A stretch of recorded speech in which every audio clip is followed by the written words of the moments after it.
female college student Jiang Yinyan. Due to her excessive fondness for the unloved male supporting character in the book, Ing Li, who had a tragic ending. With a strong obsession, she transmigrated into the book as the male supporting character's personal maid. Facing the pitiful young boy who had not yet become a yandere, Jiang Yinyan unleashed her motherly nature, showering him with love. But in the end, she still raised the male supporting character wrong. Jiang Yinyan looked at the latest chapter of the novel. Ing Li wore that red robe, with black hair and red eyes, looking exceptionally handsome. He solemnly took Tang Miru's hand and said devoutly, "Murong, thank you for agreeing to marry me." Tang Miru, also wearing a red wedding dress, had a gloomy look in her eyes. She directly stabbed a dagger into Ing Li's chest. Ing Li's eyes widened, unable to believe what was happening. Tang Miru pulled out the dagger and spoke in the gentlest tone, saying heartbreaking words, "Ing Li, I'm sorry, but you've done too much evil, taken too many lives. You're no longer that pitiful person from years ago. For the sake of all living beings, you must die."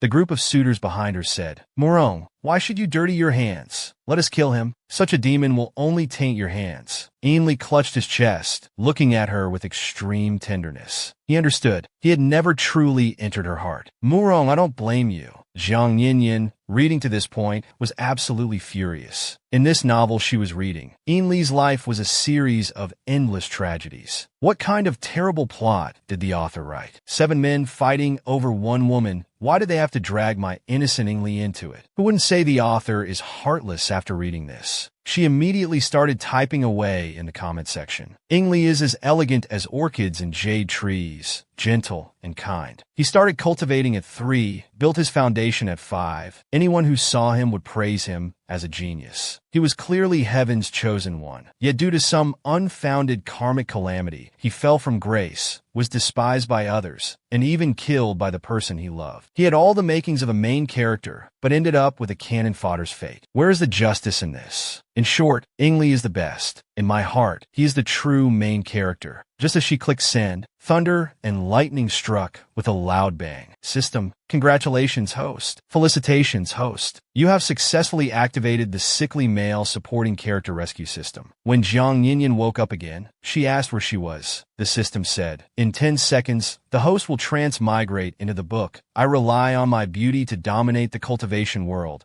As the evil made by the male supporting character, Ing Li's side. Jiang Yinyan was confused. What? Ing Li is my precious baby Ing Li? But why am I so unlucky to become the evil maid? The system continued. That's right. At this time, Ing Li is only 8 years old. Because he was calculated to have an evil fate, his father Ing Ruxu destroyed his spiritual root and abandoned him in a remote bamboo courtyard, lonely and helpless. Additionally, Taoist priests from the sect perform a bloodletting ritual on Ing Li once a month, supposedly to ward off disasters. After the bloodletting, Ing Ruxu sends people to give Ing Li spiritual pills and medicines to barely maintain his life. Jiang Yinyan could hardly believe it. Then what can I do for my baby? The system said, "Host, don't worry. I'll start issuing tasks now. Save the male supporting character, Ing Li, increases affection for you, and earn points. Points can be exchanged for items to help you increase your combat power." Jiang Yinyan silently vowed, "I definitely won't let Ing Li end up with that tragic fate from the book. With me here, no one will be able to harm him even a bit. Now, please prepare for transmigration. 3, 2, 1. Congratulations, host, transmigration successful. The system's new user gift of 500 points has been credited. Please check." Jiang Yinyan found herself holding a broom, standing in the courtyard. She immediately looked around. "Where's my baby? Where is he now?" Suddenly, she heard a voice from behind. "Beat him hard until he hands over the box. Stop being stubborn and give us the box. If you don't, see if we don't beat you to death." Ninian turned around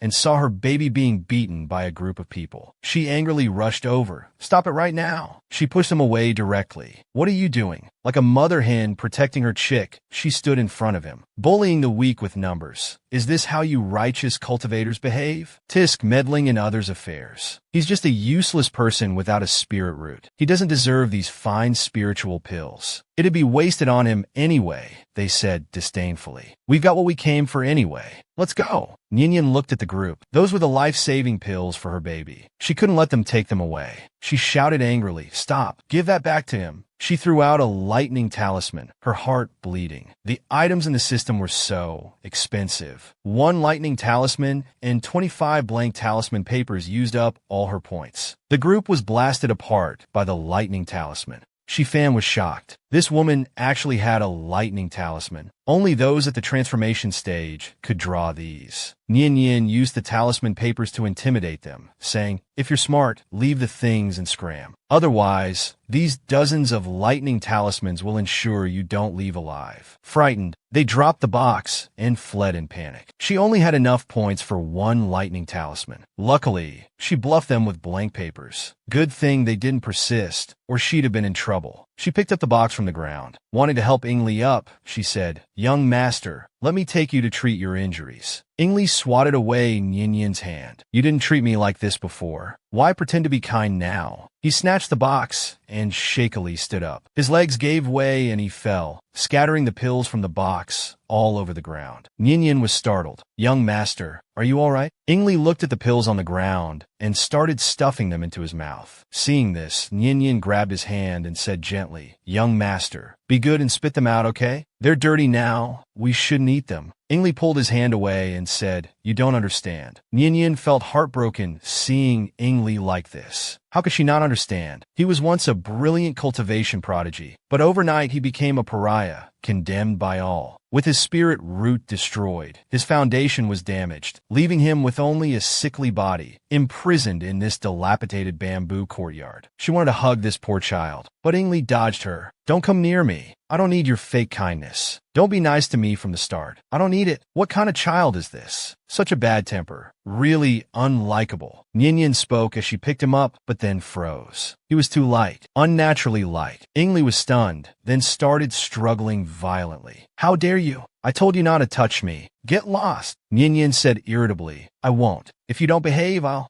spank you." As she said this, she lightly patted him. Ingli looked up at her, his eyes complex. Did spanking anger the child? Suddenly, a system prompt appeared. Target's favorability, -1. Favorability, -45. -46. Nian was thunderstruck. How could the favorability be negative? And it kept decreasing. How could she gain Ingli's favor? Just because the female lead was dissatisfied with how the author wrote her beloved Ingli too tragically, she was bound by the system and transmigrated into the book, becoming the male lead's evil maid. As soon as she arrived, she saw Ingli being bullied. Through a mix of intimidation and bluffing, she scared away those bullying Ingli. Because in the original story, she was the evil maid, Ingli was very wary of Nian. Nian looked at Ingli. "My baby's favorability towards me is so negative. I need to find a way to improve it. I can't let him be so guarded against me." She felt like crying. It was the original character who mistreated the baby. Why did she have to bear this burden? She spoke up. "Young master, let me help clean you up first, then apply medicine to your wounds. This way you'll heal faster." Ingli's voice was a bit hoarse. "If it's out of pity, there's no need." Nian sat down, took Ingli's hand, and started wiping it, her eyes full of concern. "It's not pity. I just feel it's unfair to young master. Our young master is so cute. Why does he have to suffer so much? Heaven is too unfair. But don't be afraid, young master. I'll be good to you."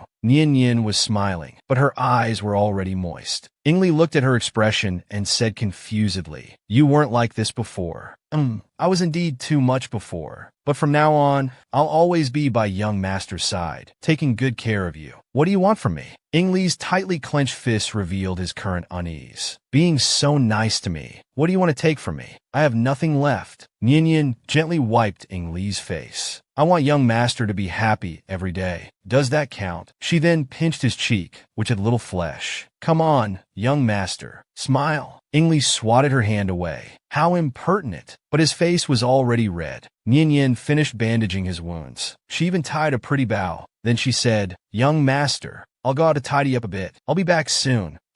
It seems the baby is still very wary of me. Suddenly, the system cheerfully announced, "Congratulations, host. Target's favorability +10. 100 points. Current favorability, -36. The favorability had increased so much. Nian chuckled secretly, looking at Ingli's red ears. He's really just a baby. Nian returned to her room to pack. The baby is covered in wounds. It's inconvenient for him to do anything alone. For this period, I'll move in to live with him. This way I can take care of him better. At this moment, a flamboyantly dressed woman appeared at the door. Zhang Nianyan, where are you going in the middle of the night? Packing your things? Nianyan was confused. Who are you? Zhang Nianyan, why are you playing dumb? I'm Lu Yuanmei. Lu Yuanmei. Nianyan remembered. The author had written extensively about Lu Yuanmei's character in the book. She was a spy sent by the demon clan to monitor the baby. She often tormented and beat the baby, and in the year the baby turned 15, she took his virginity. It was because of this incident that the baby's heart began to twist, and his personality became gloomy. Seeing Nianyan not speaking, Lu Yuanmei thought she was feeling guilty. Finally realized and decided to pack up and run away from that useless boy. Nianyan's tone was a bit hostile. How long are you going to hide your demon identity? Every minute this menace stays is dangerous for the baby. I'd better act first. Drive her away. I'll protect the baby's innocence. Lu Yuanmei saw through this. Since you already know my identity, don't blame me for being impolite. Demonic energy directly attacked towards Nianyan. Nianyan quickly called out to the system. Dear, it's a crisis moment. Can I use 100 points to exchange for an ultimate rebound talisman? The ultimate rebound talisman reflects the opponent's attack back at them. Oh, exchange,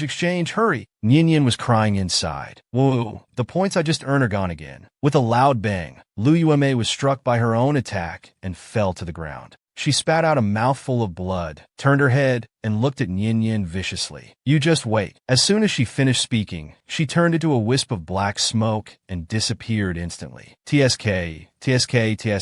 She fled quite fast. And what's this? It was a smiling jade Buddha. I remember this was left to the baby by his mother. The baby cherished it greatly, taking it out to look at every night before sleep. I didn't expect Lu Yuanmei to have stolen it. I must return it quickly, otherwise the baby will be worried. Meanwhile, Ingli sat on the bed. An incense stick's time had passed, and that woman still hadn't returned. As expected, she was lying to me again, saying she'd always be with me. She couldn't even keep up the act for a moment. In this world, the only thing that can always be with me is the jade pendant left by Mother. Ingli reached under the pillow. His expression suddenly changed. It was gone. He frantically searched around. I always kept the jade pendant under my pillow. How could it suddenly disappear? Nianyan's image flashed in Ing Li's mind. It must be her. She's the only one who came in here. He pounded the ground hard. I should have known. That woman indeed had ill intentions. I'll kill her. Kill them all. At this moment, Nianyan came over. Young master, sorry to keep you waiting. I went to my room to pack some things. It took a bit of time. Ing Li, with red eyes, said indifferently, since you've gotten what you wanted, why bother with this pretense? System warning. Target's emotional fluctuation is too high. What should Nianyan do? The female lead, dissatisfied with the author for writing her Ing Li so miserably, transmigrated into the story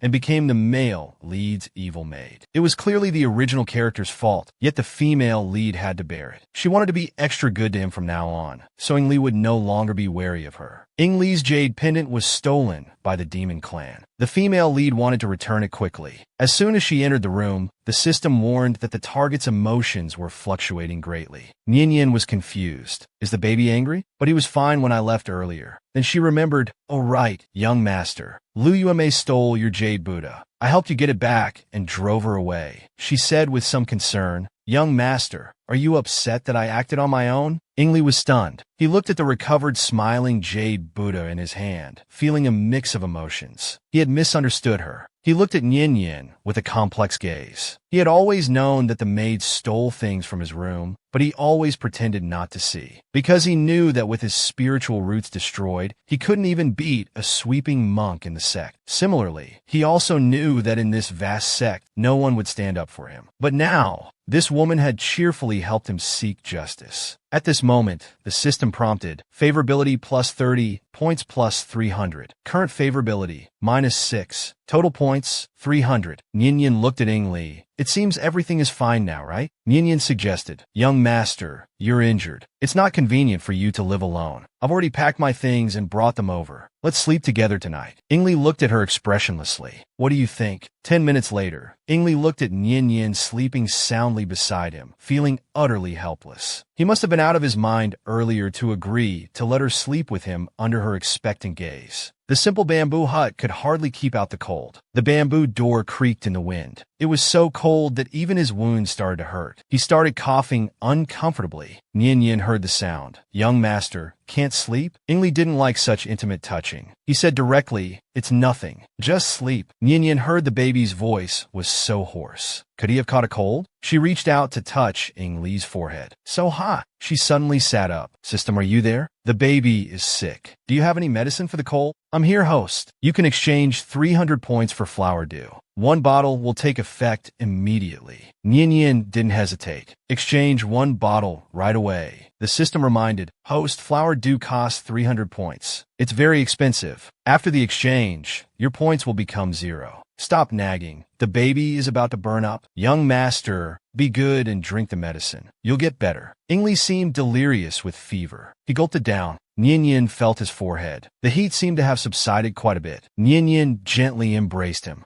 Sweet dreams, everyone. Ingli had a dream. He dreamed of those few months after his spiritual roots were destroyed. He was thrown like garbage into a dilapidated room. Senior brothers, please let me out. I know I was wrong. The guards outside were very impatient. So annoying, shouting like this every day. Doesn't he get tired? This disaster star who killed his own mother still wants to go out and harm others. The sect leader destroying his spiritual roots and locking him here is already merciful. Come on, let's not guard here anymore. It's really unlucky. You're right. I don't want to be killed by his bad luck either. Little Ing Li heard their conversation and cried endlessly. I didn't mean to harm mother. Father, I know I was wrong. Suddenly, a sinister laugh rang out. Ing Li was very scared. Who's laughing? You, this disaster star. A useless person without spiritual roots, yet still wanting to go out. It's all because of you. Your mother died because of you. Disaster star, disaster star. The malicious words echoed. Ing Li was about to break down. No, it's not me. It's not me. Suddenly, a voice called Lear. It was Ing Li's mother's voice. At the end of the dream was his mother, bleeding from 7 orifices. Her face, unable to close her eyes in death, struggled to sit up. He quickly woke up. Everything just now was a dream. At this time, Nian Yin's voice came. Young master. You're awake, young master. How did you sleep last night? Are you feeling unwell anywhere? Nian Yin rubbed his head. He answered somewhat uncomfortably. No, since being confined here, it's been so long since I've slept so soundly. Hearing him say this, Nian Yin said, that's good. Young master must be hungry. I'll go find something for you to eat. Ing Li lightly tugged on Nian Yin's sleeve. Nian Yin turned back. Does young master have any other instructions? Ing Li was also a bit embarrassed. What was he doing? The female protagonist transmigrated into the story as the male lead's maid. Through her unremitting efforts, the male lead's favorability towards her finally improved. In the cold midnight wind, Ing Li fell ill. Nian Yin spent all her points to exchange for cold medicine. The next morning, seeing he had recovered well, she felt relieved and went to prepare breakfast for him. Young master, wait here obediently for me to return. Ing Li watched her departing figure, his heart unexpectedly skipping a beat. Nian Yin arrived at the kitchen. The tray only had hard steamed buns. The baby is already physically weak, and he drinks porridge and eats these buns every day. No wonder he's thinner than other children his age. A maid said indifferently. What else? His broken courtyard can't even afford a single snack. Where would meat and fish come from? Having this is already good. If there's nothing else, I'll be going. Nian Yin saw he was in a hurry and said directly, what's so urgent? The maid was surprised. How can you not know this? Tomorrow is our young master Rimulai's birthday. It's a grand celebration. The sect leader said that everyone who attends tomorrow will receive a red envelope with 500 spirit stones. 500 spirit stones. I need to go down the mountain today to buy some nice clothes for the birthday party. Nian Yin exclaimed happily. The sect leader has had a change of heart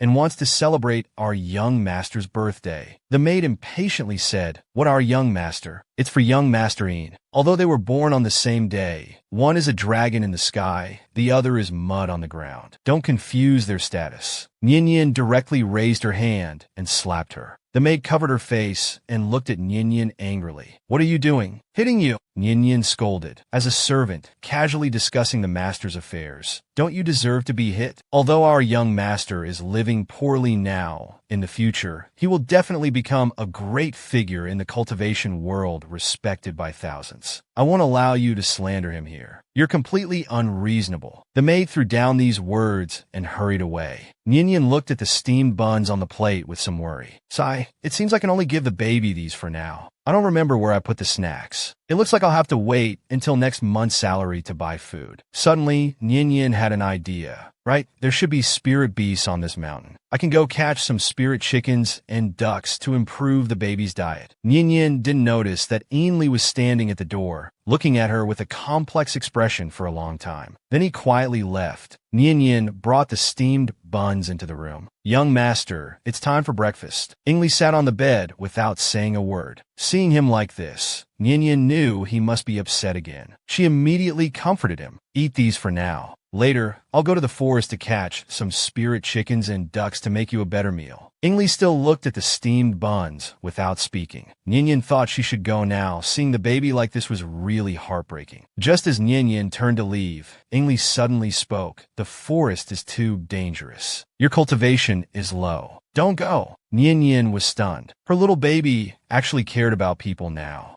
Nyan went over and rubbed Ainley's head. Don't worry. I will work hard to take care of you. I absolutely won't let you suffer anymore. Ainley lowered his eyes and said glumly, I'm easy to raise. His voice was very soft, hiding his broken self-esteem. Nyan didn't hear clearly.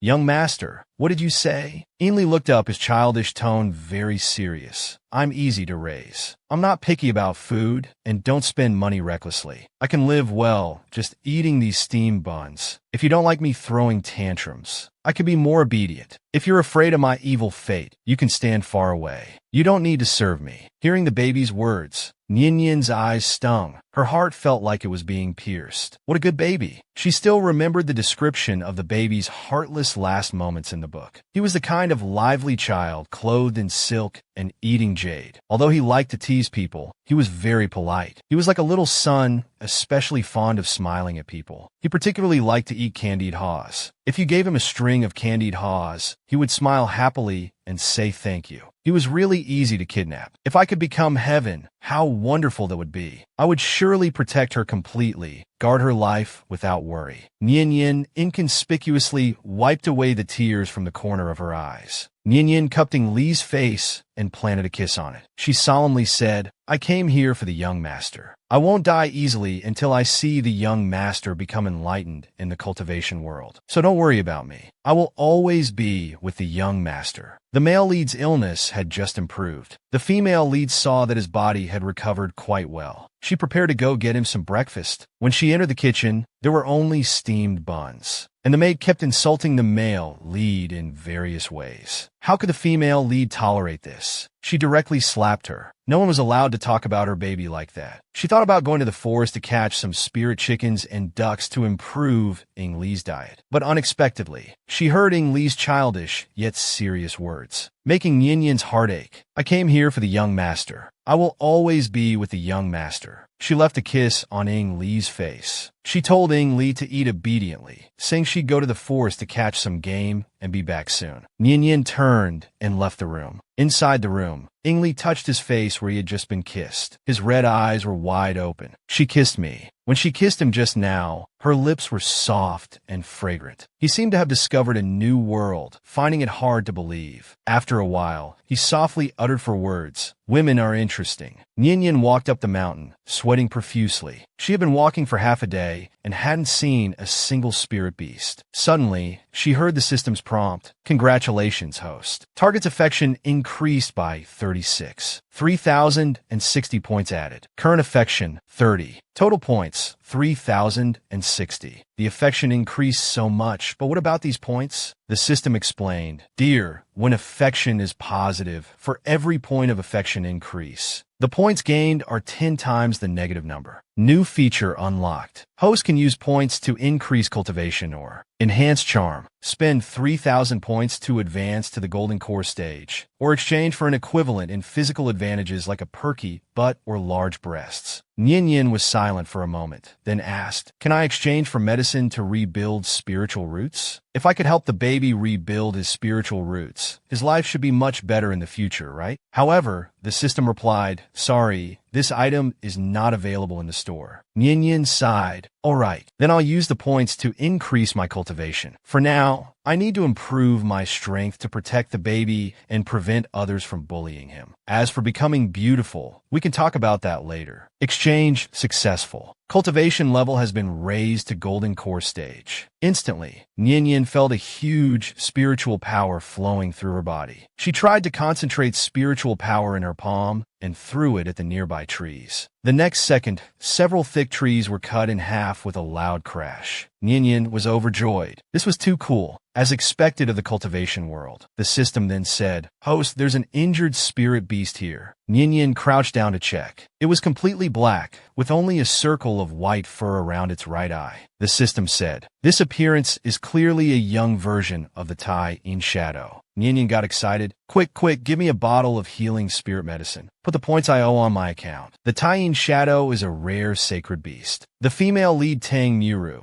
in order to obtain the pure Yin essence in its body for cultivation, went to the underworld with the third and fourth male leads. It took a lot of effort to catch it. I didn't expect to accidentally encounter it in advance. This bottle of Taiching Jade liquid can heal all wounds. It's worth 500 points. Host, you now owe me 440 points. Don't forget to pay it back. Nian snatched the jade liquid. Got it. She picked up the Tai-Yin shadow and made it drink the jade liquid. Instantly, its wounds healed. After a while, the little spirit beast woke up. It started acting coquettishly towards Nian, quite clingy. Seems like those 500 points weren't wasted. Nian lifted the little spirit beast and asked, "Would you like to follow me from now on?" The little spirit beast let out a series of excited howls. "You're barking so happily, I'll take that as a yes. You're all black, so I'll call you Meichi Coalball." Nian noticed it was getting late. She had to hurry back. The spirit beast baby at home must be hungry. Meanwhile, Ing Li, who had just recovered,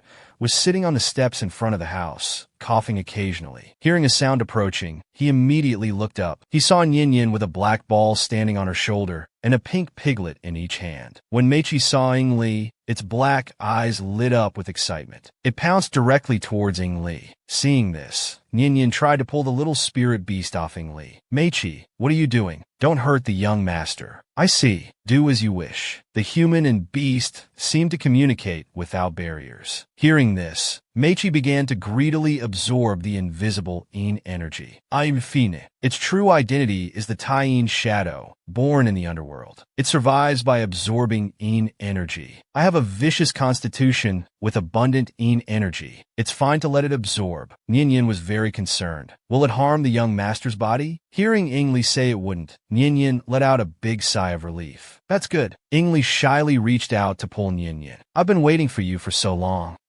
I'm a bit hungry. He felt somewhat uncomfortable. Nian looked at Ing Li's current state and felt very pleased. The baby has made progress. He even knows to ask for food now. Next episode preview. Pinky promised with the baby, promising to never leave him again. The male lead has just recovered from his illness. The female lead plans to catch some game to improve the male lead's diet. She unexpectedly encountered the Tai in shadow. It was a pleasant surprise. The little spirit beast saw the male lead as if seeing a feast. The female lead was worried it might harm him. Hearing it wouldn't, she felt relieved. Moreover, the male lead even actively asked for food. Nian roasted the piglet she caught in the forest. The pig skin was roasted to a tempting reddish color. Ing Li sat on the stone bench holding Meichi, staring at Nian as she busied herself. At this moment, Ing Li asked, "What's your name?" Nian was stunned. The baby is asking my name. Has he finally let his guard down with me? She smiled and said to Ing Li, "My name is Jiang Nian. Young master can just call me Nian."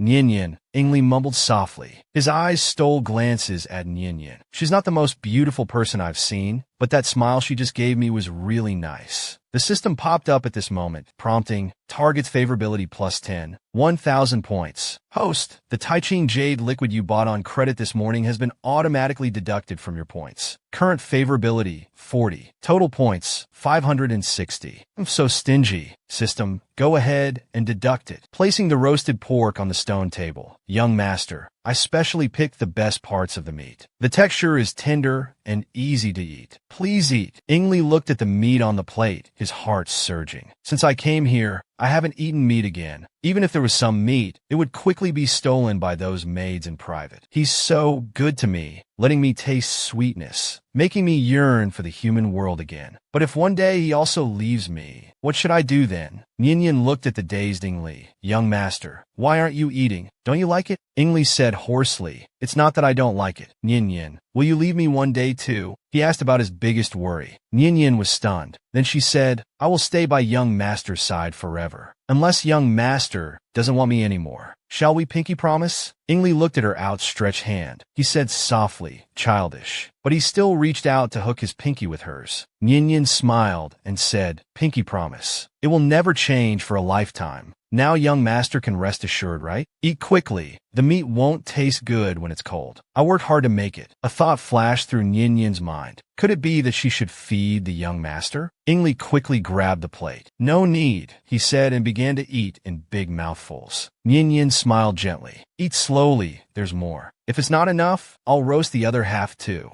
A happy day passed. The next morning, when the sky was just turning white, laughter and merriment could be heard outside the bamboo courtyard. It was very lively. Hurry, hurry. Today is young master Ainsi's birthday. The Zhu Peak is so bustling. I heard that Useless One also has his birthday today, one person said. Why do you care about him? He hasn't celebrated his birthday since coming to this back mountain for 2 years. Walk faster. I still need to grab that 500 spirit stone red envelope. Oh, why are you in such a hurry? The sect leader said everyone who shows up gets a share. You won't miss out. The voices gradually faded away. Ninian sat up. This bamboo house really doesn't block any sound. When conditions are better in the future, I must renovate it. Looking at the baby still sleeping beside her, she thought, luckily, he wasn't woken up. He can sleep a bit longer. She tucked him in and got out of bed. After I finish my business at Air Zhu Peak and come back, I'll personally wish him a happy birthday. Then she turned and left. Ingli watched Ninian's departing figure, his eyes growing colder. Is she also going to attend that person's birthday banquet? Has she forgotten that today is my birthday too? Ingli's gaze was dark and unclear. His little fist clenched tightly. Yeah, saying she'll stay by my side for a lifetime, never leaving me. It's all fake. He would never give her another chance. When she comes back, he would definitely drive her away. His heart, which had just started to heal, was torn open again, bleeding profusely, covered in scars. Meanwhile, at Qilin Palace, Ninian saw that there were many people here, very lively. This must be Ainsi's birthday banquet. Hua Xingjun Xinyu also attended the banquet. But which one is he? Ninian looked around. Xinyu is highly skilled in medicine, specializing in repairing spirit roots. I must find him. No matter what method I use, I have to make him agree to save the baby. An old maid saw Ninian. Little girl, you haven't received your red envelope yet, right? Here's 500 spirit stones for you. Today is a joyous occasion. Everyone gets a share. Ninian awkwardly said thank you. Suddenly, a voice announced, Hua Xingjun has arrived. Looking at the man before her, she thought, so he is Hua Xingjun. Xinyu, I need to think of a way to get his attention. A sudden idea struck her. She directly fell to the ground with a thud, clutching her stomach and saying, it hurts so much. Everyone around was stunned. The old maid asked, little girl, what's wrong? Hua Xing also walked over. What happened here? My stomach hurts so much. Hua Xing saw through Ninian's act at a glance. He directly said, which family's maid are you? You're really bold, daring to fake illness. Next episode preview. The baby is angry. The female lead wanted to help the male lead rebuild his spirit root, so she went to the birthday banquet. Seeing the male lead sleeping soundly, she didn't disturb him. She thought she'd wish him happy birthday in person when she returned. But the male lead didn't know that. He thought the female lead's promise to stay with him forever was a lie. He was absolutely furious. At the birthday banquet, to attract Xinyu's attention, Ninian pretended to have a stomachache and fell to the ground. Xinyu saw through it at a glance when he came over. Which family's maid are you? How dare you pretend to be sick? You're quite bold. Ninian's heart skipped a beat. It seems Xinyu's medical skills are indeed superb. He saw through my act immediately. Xinyu waved his hand and said, attention-seeking. Everyone, disperse. Just as he was about to leave, Ninian grabbed his ankle. Wait, Holy Lord, please stay. Xinyu turned back and asked puzzled, what are you doing? Ninian raised her face to him, smiling with a somewhat flattering tone. Holy Lord, I've long heard of your extraordinary demeanor and exquisite medical skills. In this world, you're number one, and no one dares to claim second. Seeing you today, your reputation is indeed well-deserved. Xinyu frowned impatiently. What exactly do you want to say? Nian let go of Xinyu and knelt down before him, her tone solemn. I didn't mean to trick the Holy Lord. I just wanted to see you and had no choice but to resort to this. They say the Holy Lord is well-versed in medicine, especially skilled in repairing spiritual roots. To be honest, my young master Li has had his spiritual roots destroyed for 2 years. He's in pain every day, living a life worse than death. I beg the Holy Lord to treat my young master. Xinyu's face darkened. A cold light shot from his eyes, containing a hint of a sneer. I can treat everyone in this world, except him. Nian grabbed Xinyu's sleeve, asking reluctantly, why? They say doctors have benevolent hearts. Is it because of the young master's so-called fate? Will you just let him die? He's still a child. Xinyu didn't want to stay any longer. He shook off Nian's hand and turned to leave. Nian knelt on the ground, tears falling silently. She stared blankly at Xinyu's retreating figure. Why? Why can't they save him? In the book,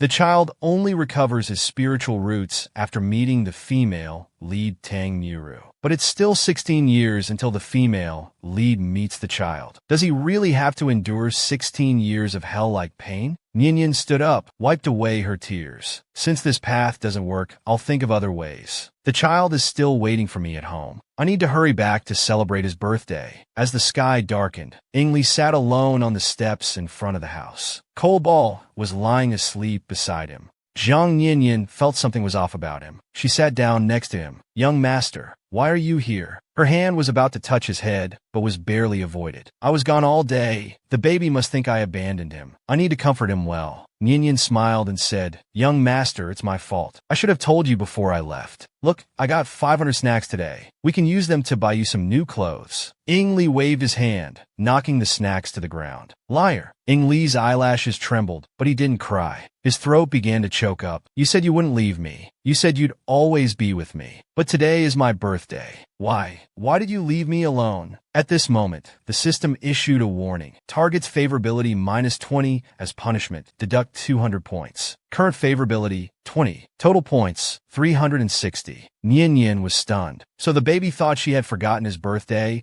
and went to attend someone else's birthday party, and that's why he's angry? Young master, it's not what you think. Li had already decided to drive her away. He had prepared hundreds of vicious words in his mind, but seeing the pained expression on her face, he suddenly felt he couldn't say anything. Nian said, I went to Urju Peak today because I thought the floating flower Holy Lord would be there. I wanted to persuade him to help repair your spiritual roots. But Li suddenly interrupted her. You also despise me for being useless, looking down on me like everyone else. Yes, I have no spiritual roots. I'm good for nothing, living like a joke. He pushed Nian away. I don't need you anymore. Go away, go away. He became more and more agitated as he spoke. His red eyes once again misted over, as if covered by a layer of gray. In response, he received a warm embrace. Nian held Li tightly in her arms. Let go of me. Young master, please listen to me finish. Zhang Nian sighed. She had gone to great lengths to make him feel better,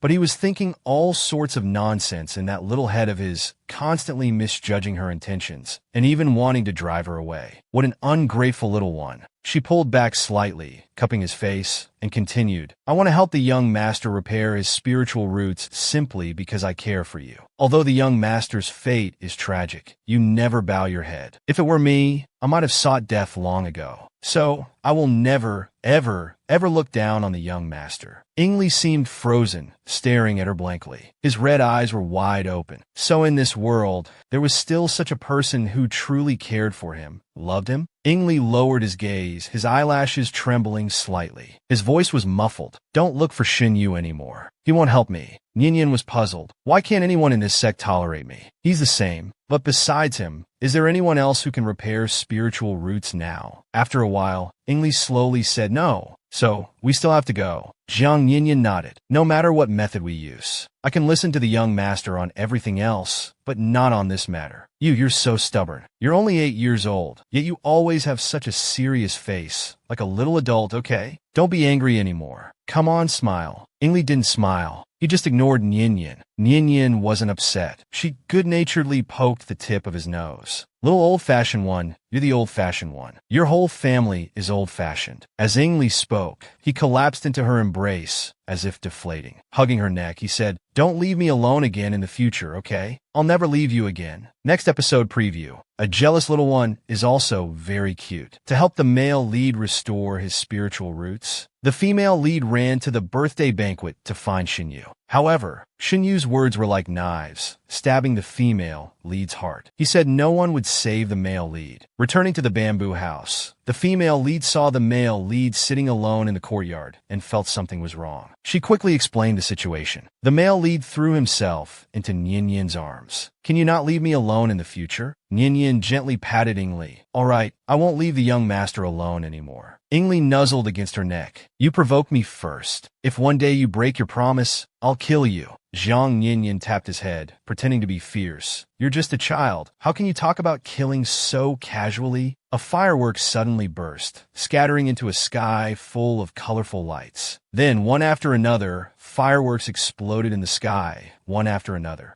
It should be the celebration at the end of the birthday banquet. "Happy birthday, young master." Nyan rubbed Ingli's head. "I've heard that if you make a wish on your birthday, the gods will make it come true. Does the young master have any wishes?" Ingli didn't respond. After a long while, he finally spoke. "Nyan, you must always stay with me." Nyan smiled and replied, "Okay," but he stared at her intently, his expression clearly showing disbelief. Nyan raised her hand and swore to the heavens. "Don't worry, young master. Since I've come to your side, I won't leave again." Ingli mumbled a response and threw himself into Nyan's arms. The system's prompt sounded. Favorability increased by 35, points increased by 3,500. Current favorability, 55. Total points, 3,860. Nyan was very happy. These past few days, Zai had been expressing his emotions much more. Unlike before when he always kept everything bottled up inside. If this continues, perhaps we can prevent him from becoming that blood-stained, deep-thinking villain. Gurgle gurgle, his stomach growled inopportunely. Ingli's face turned red. He buried his face in Jiang Nyan's embrace, unwilling to come out. Then he accused first like a villain, "It's all your fault for coming back so late. You made me skip a proper meal." Jiang Nyan was roaring inside. He's flustered. His embarrassed and angry look is so cute. But on the surface, she gently said, yes.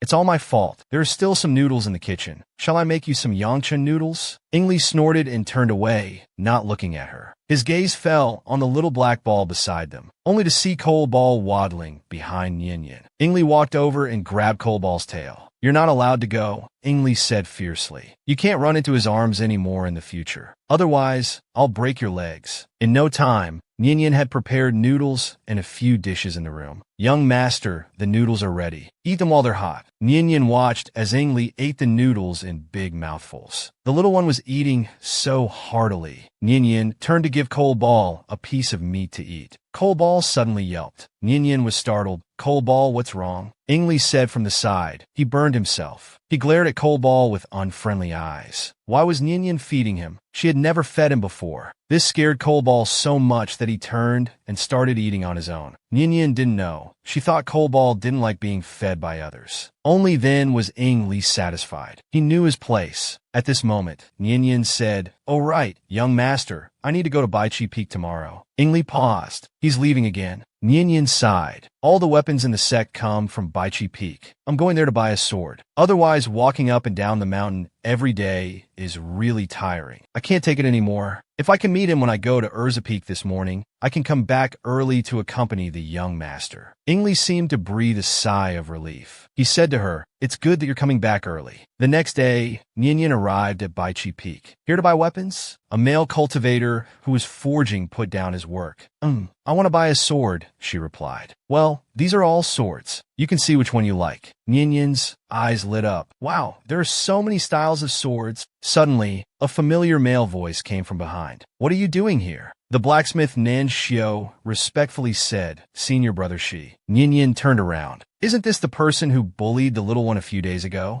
Why is he here? Next episode preview. Who can resist a remorseful little puppy? No commentary can replace the original comic. If you like it, you can read the full version of the comic on ebook Kwaiken. The female lead went to Baichi Peak to buy a sword for convenience in going up and down the mountain. Who knew she would run into the person who bullied the little one? Hey, are you mute? I asked what you're doing here. Jiang Yinyin turned around. It was indeed Shifan. Remembering what he had done to her little one before, Jiang Yinyin's expression became somewhat displeased. Naturally, I'm here to buy weapons. You. Shifan glanced at her, his words full of contempt. A Foundation establishment cultivator probably can't even wield a sword. Don't tell me you're buying a sword to protect that little waist. Ninian got angry. She directly struck Shifan's stomach with spiritual energy. Shifan was caught off guard and was sent flying several meters away. Jiang Yinyin didn't want to entangle with him further. She left with a sentence. How dare you insult my young master? Go to hell. Shifan's face darkened. How dare she hit me? I'll kill you.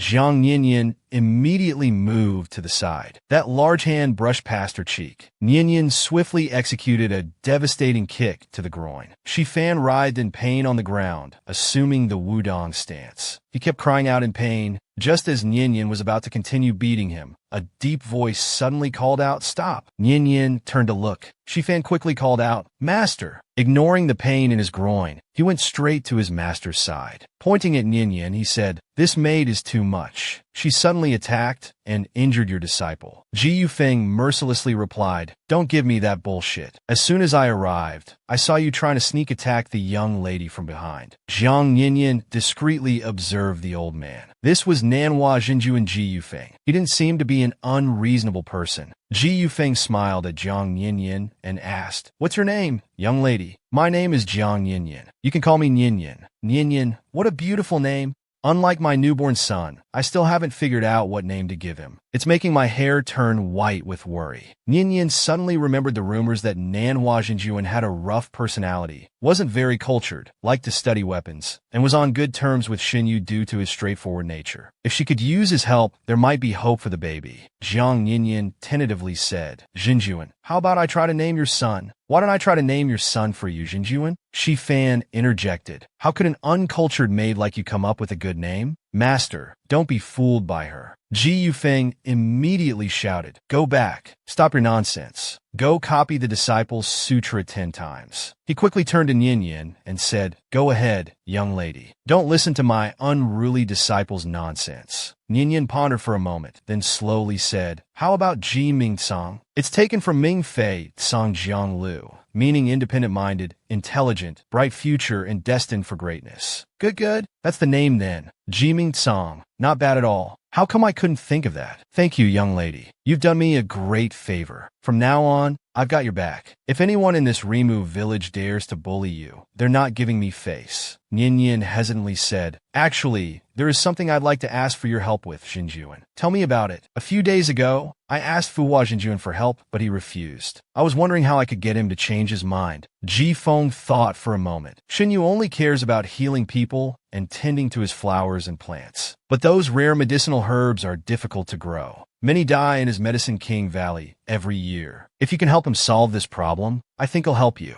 Ninian quickly bowed and thanked the Jinjuan for his assistance. "Oh, it's nothing. Don't be so formal with me." Ninian thought, although Ji Feng was a bit rough, he was actually quite nice. Before leaving, he even gave me a sword as an apology gift. It's clearly not an ordinary item. Meanwhile, Ingli sat quietly at the stone table, reading a book. Ingli looked up and saw Ninian return. He immediately came over to her, happily saying, "Ninian, you're back. It seems the baby was waiting for me." Ninian smiled and responded. She took his hand and walked into the room. "Did young master eat well today?" Ninian teased. "Young master was waiting for me outside. Did you miss me?" Seemingly afraid she wouldn't believe him, he slowly raised his red eyes, squinting slightly as he stared at her. He added, "Really didn't miss you." Okay, you didn't miss me. But I missed you, young master." Ingli let out a very tsundere humph. But in Ninian's eyes, he just looked adorably fierce, with no real threat at all. Night fell, and darkness began to envelop the entire mountaintop. Moonlight filtered hazily through the window. Ninian and Ingli lay in bed as usual to sleep. Ingli said anxiously, "Nian, will you despise me? I have no cultivation, and my body is weak. I only cause trouble for you."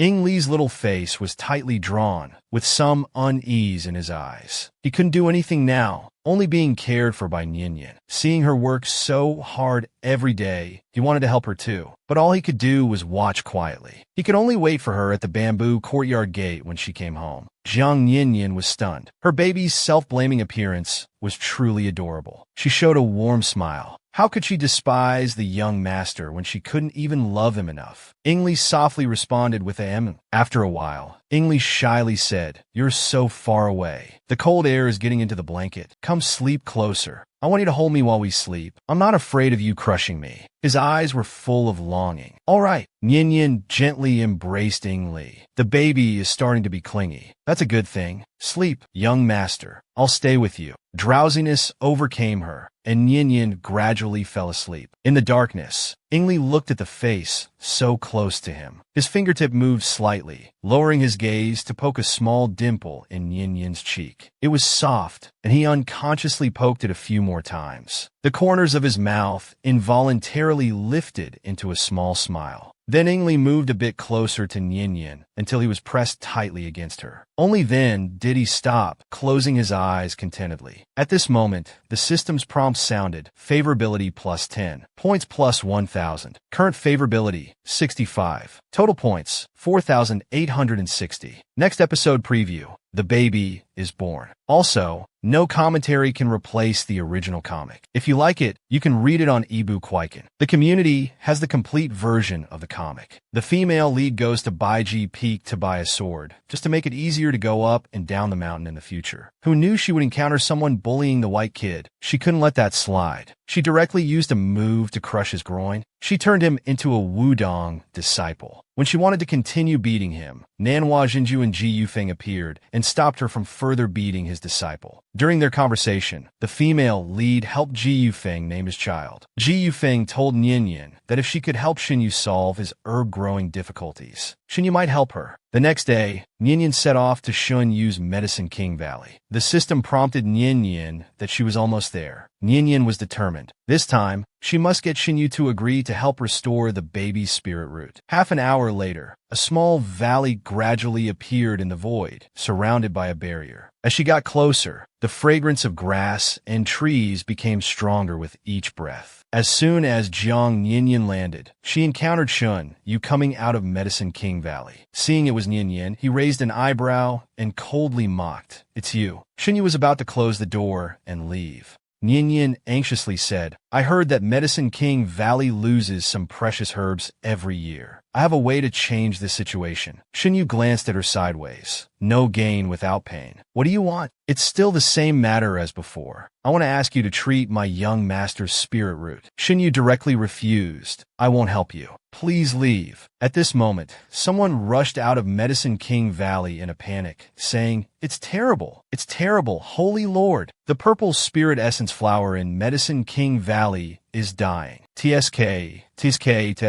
It's like this again. Nian patted her chest and said, "Holy Lord, I can save it. Let me try." Xinyu turned to look at Nian. "You really can save it?" "Of course I can. At this point, even if I couldn't, I'd have to say I could." "Then come with me. If you can save this purple spirit essence flower, I'll agree to your request." Xinyu led Nian to the purple spirit essence flower. "Go ahead and save it." Nian was a bit dumbfounded. Looking at it, it was almost completely withered. How could she save it now? "Can you save it or not?" Xinyu asked impatiently. "Of course I can." Jiang Nian felt a bit nervous, but for the sake of her baby, she had to push through. "System, come out and help quickly. We've detected that the host has a single wood spirit root. Activating the spirit root only costs 1,800 points. There's a chance to save this plant. Even if it's a small chance, we have to try." As soon as the words were spoken, Jiang Nian's face instantly turned pale. The spiritual energy between heaven and earth suddenly poured into his body, tempering his muscles and bones. It felt like countless steel needles coated with cartilage-dissolving powder were piercing into his body. "It really hurts." What's wrong with you?" Xinyu hurriedly supported him. He grabbed his wrist. "He has a top-grade with spirit root. It actually awakened." After recovering, Nian thanked Xinyu. "I was just feeling a bit weak earlier. I'm fine now." Nian Yin sensed everything around him. All the spirit herbs in the valley seemed to come to life. He could hear the chattering of flowers and plants. Suddenly, a faint voice reached Jiang Yinyan's ears. "It hurts so much, someone please save me. My body is full of impurities. If this continues, I'll die." So that's how it is. Jiang Yinyan reached out his hand instinctively. He used his inner force to purify bit by bit. Soon, some gray residue seeped out from the flower's surface. Its color changed from black to purple, looking full of vitality. Xinyu looked at Nian in disbelief. He had to admit, this woman's talent in wood-based magic far exceeded his understanding. After finishing, Nian Yin turned to Xinyu and said, "Holy Lord, I've revived the purple Lingsu flower. Now, about treating my young master's spirit root." Although Xinyu was 100 times unwilling, words spoken were like water spilled. They couldn't be taken back. He always valued his promises. "Since I've promised you, I will keep my word. But remember, you must not tell anyone about helping Ili repair his spirit root." Nian Yin quickly swore, "Holy Lord, you can be 100% assured. My lips are sealed tight. Now please come with me." Xinyu snorted coldly and nodded, which was taken as agreement. "Holy Lord, let me tell you, the sect members are just prejudiced against my young master. Actually, my young master is very good. He never wastes food, doesn't lose his temper, and even though he's constantly tormented by illness, he never complains. He bears it all silently by himself. He's also kind to others." "Wait, Holy Lord, there's a leaf on your head. You must have accidentally picked it up in the valley earlier." Nian Yin couldn't help but smile. "Let me take it off for you." As he said this, he moved closer and reached towards Shan Yu's hair. Shan Yu's pupils contracted slightly, his eyes reflecting the woman's beautiful face. "What are you doing?" A young, sickly voice rang out, filled with rage. Little Li looked at Nian Yin's hand on Shan Yu's head. His face was extremely unpleasant. He felt the scene before him was unbearably offensive. An uncontrollable anger rose from his heart. Nian Yin looked up, his gaze meeting the anger on Li's face. He was slightly stunned, then instinctively withdrew his hand. Strange, why did he feel an inexplicable sense of guilt? He hadn't done anything wrong. Li looked at them and said angrily, "Why did you come so late today? And you're not welcome here." "Woof!" Cold Ball stood by his feet and barked along. Fierce Jiang Yin. Yin stepped forward to explain, "Young master, this is Holy Lord Hua. He came specifically to treat your spirit root. You shouldn't speak to him like this." Li's brow furrowed even more. "You're actually speaking up for him? And you were smiling at him like that. You said you would only smile like that for me. You fickle woman. When did I say that?" "Young master, fickle isn't used like that," Jiang Yinyan said with a helpless smile, gently stroking Li's head. But his hand was forcefully slapped away by Li. "Liar." After saying this, he turned and ran away, ignoring Nian Yin calling after him. The system prompt sounded. Target's emotional fluctuation is intense. Favorability plus 15, points plus 150. Current favorability, 50, total points, 1910. Before reaching 100 favorability, it will continue to fluctuate. Keep up the good work. Haha, Nian Yin's Zircong hand doesn't work anymore. This is a mess now. How to coax him. Also, no commentary can replace the original comic. If you like it, you can read it on Kwaiken. The complete version of the comic is available in the community. The female lead transmigrates into a book to save her favorite male supporting character. Li helped the floating flower Holy Lord revive the purple Lingsu flower. As agreed, if he could revive the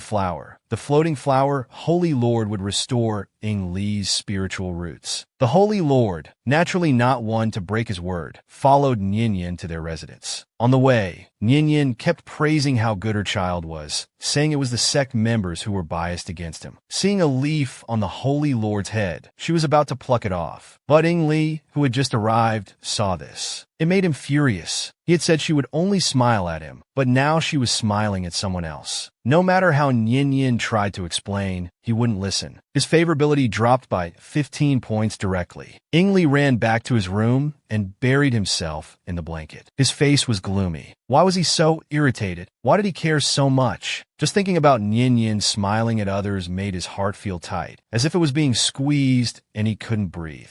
He tossed and turned in bed, so angry he could almost breathe fire. It was all Nian Yin's fault, flirting with others, being unfaithful. With a creak, the bamboo door was opened from outside. Nian Yin called out, "Young master." Li closed his eyes, turning his back to the door. He didn't want to deal with Nian Yin. Nian gently called, "Young master." Seeing no response, she gave a light slap to his upturned little bottom. Li threw off the blanket, glaring angrily at Jiang Nian. But looking at her gentle and smiling face, he couldn't bring himself to say anything harsh. Nian gently stroked Li's head. "Young master, why don't you let the floating flower Holy Lord check your spiritual roots? I begged him for a long time before he agreed to come down the mountain." Li replied irritably, "Who asked you to beg?" Knowing Nian was doing this for his own good, he grunted, "Do as you wish." Nian said to Xinyu, "Holy Lord, I entrust him to you." Xinyu held Li's frail wrist. Spiritual energy slowly entered through his fingertips, exploring his body condition. After a long while, he let go. Jiang Nian asked, "How is it, Holy Lord?" Xinyu shook his head. "The damage to the spiritual roots is too severe, and too much time has passed. It's not easy to recover." As soon as he finished speaking, Li lowered his head, his eyes showing defeat, his posture so low it was heartbreaking. Jiang Nian became somewhat urgent. "Not easy to recover doesn't mean it's impossible to recover, right?" Xinyu glanced at her. "It depends on fate. We need 1,000-year-old ginseng for nourishment, and a cultivator at or above the nascent soul stage to use spiritual energy daily to repair his spiritual roots. Even then, I can't guarantee complete success." Unexpectedly, Jiang Nian showed no signs of discouragement. "As long as there's a chance of recovery, let's give it a try,"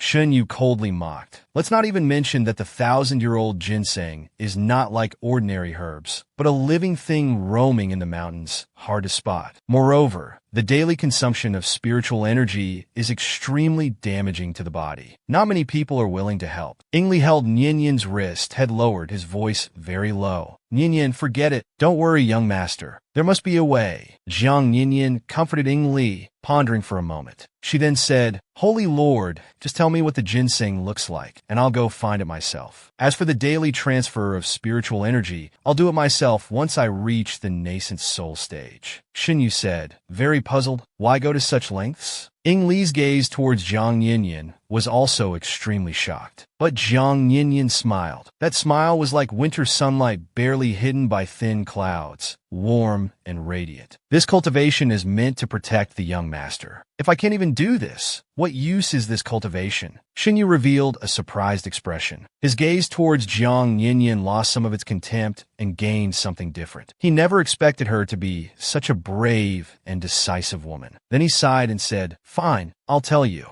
According to ancient texts, the 1,000-year-old ginseng appears as flesh attached to a large stone with both head and tail. It is a living creature." As Xinyu spoke, Jiang Nian's mind involuntarily began to visualize its appearance. The spiritual energy in her body extended outward like thin, weak vines. Reaching further and further, a scene of birdsong and flowers gradually appeared before her eyes. The flower branches showed a hint of tenderness. Spring was in full bloom everywhere, with lush flowers and grass. Among them was a small creature, like a fleshy, lingy mushroom. Following her spiritual energy, it ran and ran, its little legs spinning like wind-fire wheels as it reached the bamboo courtyard. When Nian opened her eyes, there was already a small creature at the door. It seemed to be saying, "I'm here," with its soft cries. Xinyu exclaimed, "That's the 1,000-year-old ginseng. It actually ran here by itself." The 1,000-year-old ginseng. I didn't expect this woman to have such strong control over plants and trees. Xinyu's face showed an expression other than arrogance for once. He looked at her with a half smile and said, "Your aptitude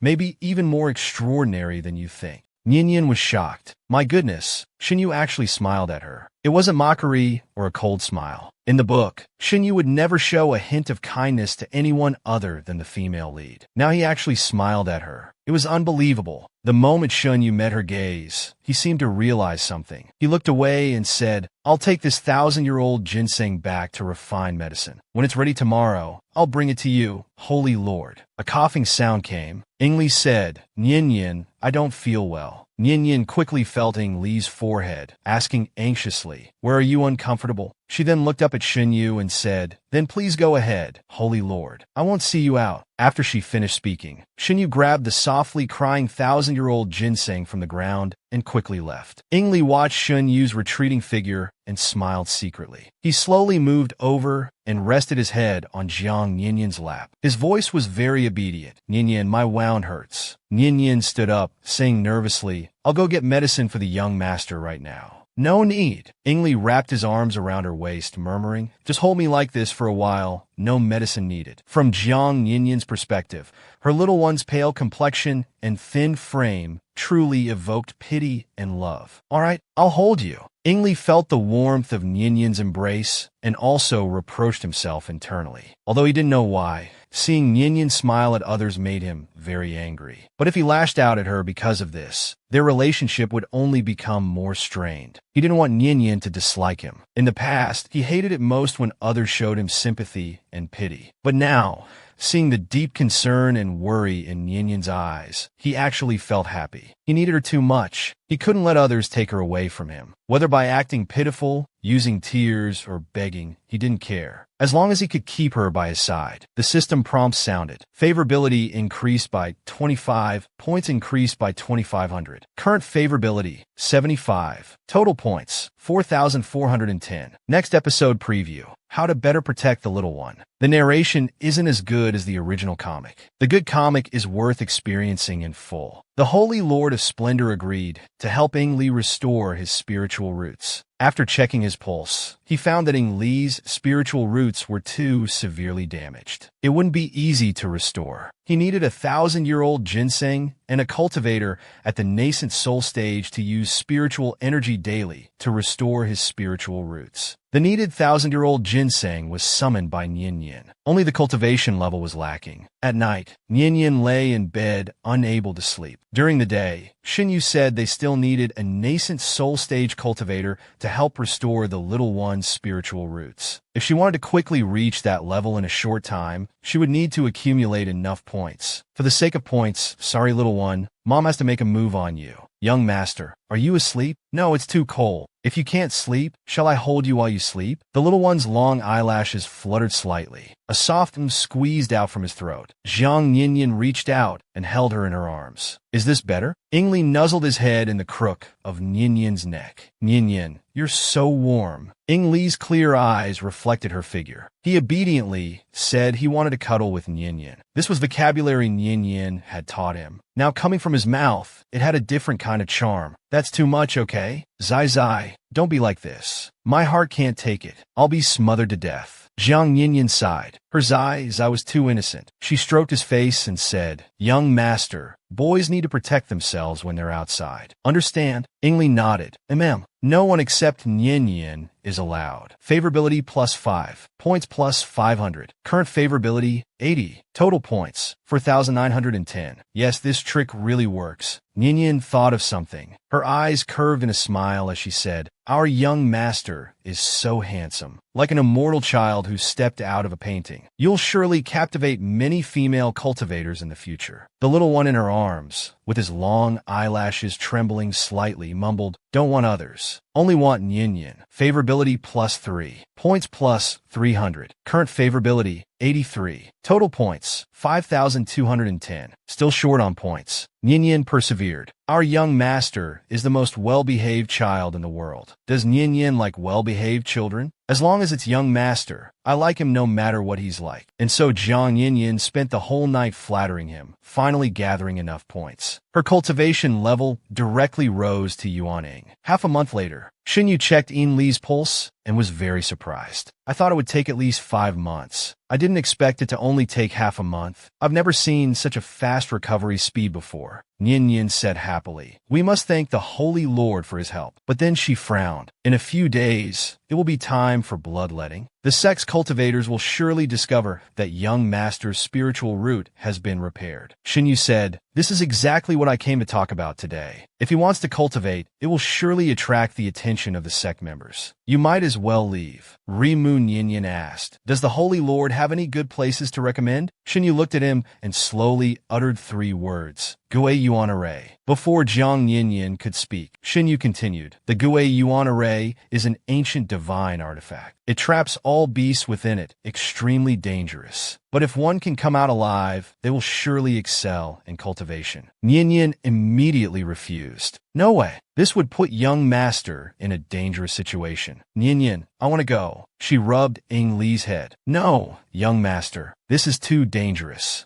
But Ying Li said stubbornly, Yinyin, I don't want to be useless for my whole life. Young master. Jiang Yinyin was silent for a long time, before sighing and compromising. She turned and asked, but if we leave, the sect members will surely know. Xinyu's gaze was solemn. If he died, naturally no one would know. You mean for young master to fake his death? That's right, Jiang Yinyin asked. Why is the Holy Lord helping us like this? The spiritual root that was just healed would be wasted. Wouldn't that mean I work for nothing? Moreover, there are countless rare herbs in that Gui Yuan Array. When you leave, take this scroll with you. If you encounter any herbs listed here, collect them and bring them back to me. How about it? Yinyin promised. If we can get out, we will certainly bring them to the Holy Lord. The next day, a heart-wrenching cry echoed throughout the back mountain. Young master, you're still so young. How could you leave? How could you be so cruel, leaving me all alone in this world? An elder burying the young? Young master Ying Li, supposedly dead from illness, lay in the coffin waiting for the funeral. Jiang Yinyin knelt before the coffin, crying her heart out. Yin Ruxu asked, Fuhua, how is the Holy Lord's situation? Xinyu replied, the sect leader has already examined the body. He's indeed dead. Please accept my condolences. Yin Ruaxa looked at the pale face of the person inside the gate. With no joy or sorrow, he waved his hand and sighed. Each person has their own fate. He then turned to leave, saying, take him down the mountain and bury him. Yinyin watched Yin Ruaxa's retreating figure, gritting her teeth in anger. She remembered reading in the book that all disciples of Rimu, as long as they hadn't committed any major offenses, were buried in the ancestral blue bird cage. People say parents' love is boundless, yet this sect leader was so heartless. He'd rather send his own son to be buried down the mountain than let him rest in peace in the blue bird tomb. How much did he dislike him? With a sense of professional dedication to her role, Yinyin knelt on the ground and cried heartbreakingly. Young master, take me with you. I don't want to live anymore. This outburst startled Xinyu. He then said, they've already left. Yinyin recovered in 1 second, her face instantly changing as she said, oh, nonchalantly. Yinyin quickly helped Ying Li up. Xinyu said, I gave you the map to Guiyuan town yesterday. Follow it, and you'll arrive there soon. Picking up Yinyin, Ying Li said gently, thank you, Holy Lord. We will surely repay your kindness in the future. Farewell for now, until we meet again. Xinyu chuckled. Just make it out alive first. He thought, this woman is truly different from others. Young master, let's go. Yinyin carried Ying Li towards Guiyuan town. Will there be danger? The original comic is even more exciting. Ying Li's spirit root had been healed by Fuhua. To avoid detection by the sect, Ying Li's spirit root had already recovered. Xinyu told Yinyin to fake Ying Li's death and try their luck in Guiyuan town. The two arrived in Huijiang City as evening fell. It was close to Guiyuan town. The streets were crowded and lively at this hour. Street vendors were hawking candied hawthorns. Sweet and sour candied hawthorns. Yinyin bought a bright red candied hawthorn and handed it to Ying Li. Yinyin, you eat first. Little Ying Li held up the candied hawthorn, his red eyes bright. He had gained some baby fat these days, making him look even more handsome than before. Thank you, young master. Yinyin bit off one piece. As soon as it entered her mouth, it was sweet and soft, sweetening her heart. Ying Li asked, is it sweet? Yinyin smiled, patted Ying Li's head, and said, very sweet. Jiang Yinyin's shadow fell over Ying Li's lowered face. His eyelashes fluttered lightly as he spoke. Yinyin, can you not call me young master anymore in the future? Yinyin was puzzled. Then what should I call you? Ying Li lowered his gaze and moved away. Ying Li of Rimu has already died, hasn't he? I don't want to be Ying Li anymore. Yinyin, give me a name. Ying Li looked up, tears seeming to well in his eyes, looking very pitiful. How could Jiang Yinyin ignore him? Yinyin crouched down, touching Ying Li's face. After thinking for a moment, she said, then let's call you Buqi. How about Buqi? Because Buqi. Yin Buqi widened his eyes. A smile tugged at the corners of his lips as he threw himself into Yinyin's arms. Let's use this name. He wants to be inseparable from Yinyin. You. Yinyin lightly poked him, her brows creasing in an indulgent smile. Buchi, it's getting late. Let's find an inn first. From this moment on, Li was dead. In this world, only the name Buchi was bestowed upon him. Wherever Jiang Yinyan was, that was his home. Favorability plus 10. Points plus 1,000. Current favorability 99. Total points 1,310. Yinyan carried Li for a long time. The map clearly marked an inn nearby, but they couldn't find it even after searching for a while. Suddenly, cries for help came from around the street corner. What are you screaming for? Hurry up and hand over your money. Today, even if you scream your throat raw, no one will come to save you. He followed the sound. Isn't it a bit too much to bully someone like this with superior numbers? Where did that come from? Before he could finish his foolish words, everyone turned to look behind them. They were stunned when they saw who had arrived. It was a beautiful woman around 20 years old. She was holding a 7 or 8-year-old boy in her arms. The leader was drooling. Oh, where did this little beauty come from? That's too much. Brothers, we have even worse things in store. Do you want to see? Byuki looked at everyone. His eyes shot out waves of cold light, carrying a bone-chilling coldness. How could these filthy things defile his Nyenyen? They truly deserve to die. The leader reached out to touch Nyenyen's shoulder. Little beauty, let me take good care of you. Nyenyen immediately used force, breaking the leader's hand with a crack. Since you can't control your own hand, let me help you disable it. This way, you won't use it to do bad things anymore. Just as he was about to curse at Nyenyen's swoosh, a hawthorn seed cut his face. Nyenyen angrily shouted, "Get lost now!" The underlings looked at each other. Finally, they reluctantly dragged their boss away. One of them looked back at Jiang Yinyan once more. After all, such a beautiful woman was rare to see. Zhao Anming, who had been beaten, stood up. "I have fairy. There really are fairies in this world. Fairy, you saved this young master. I must offer myself to you in marriage." Byuki grabbed Zhao Anming's neck with one hand. "Don't get close to him," Nyenyen said helplessly. "Byuki, let go first." Byuki reluctantly let go and put his arms around Jiang Yinyan's neck. Nyenyen asked, "What's your name?" "This young master is called Zhao Anming. My father is Zhao Shang. Our family is very rich. I swear if you come with me, all our family's wealth will be yours." "You're Zhao Anming?" Jiang Yinyan interrupted in surprise. "Zhao Anming, isn't he one of the original female Li Tang Muru's harem members?" Zhao Anming scratched his head embarrassedly. "The fairy knows me too.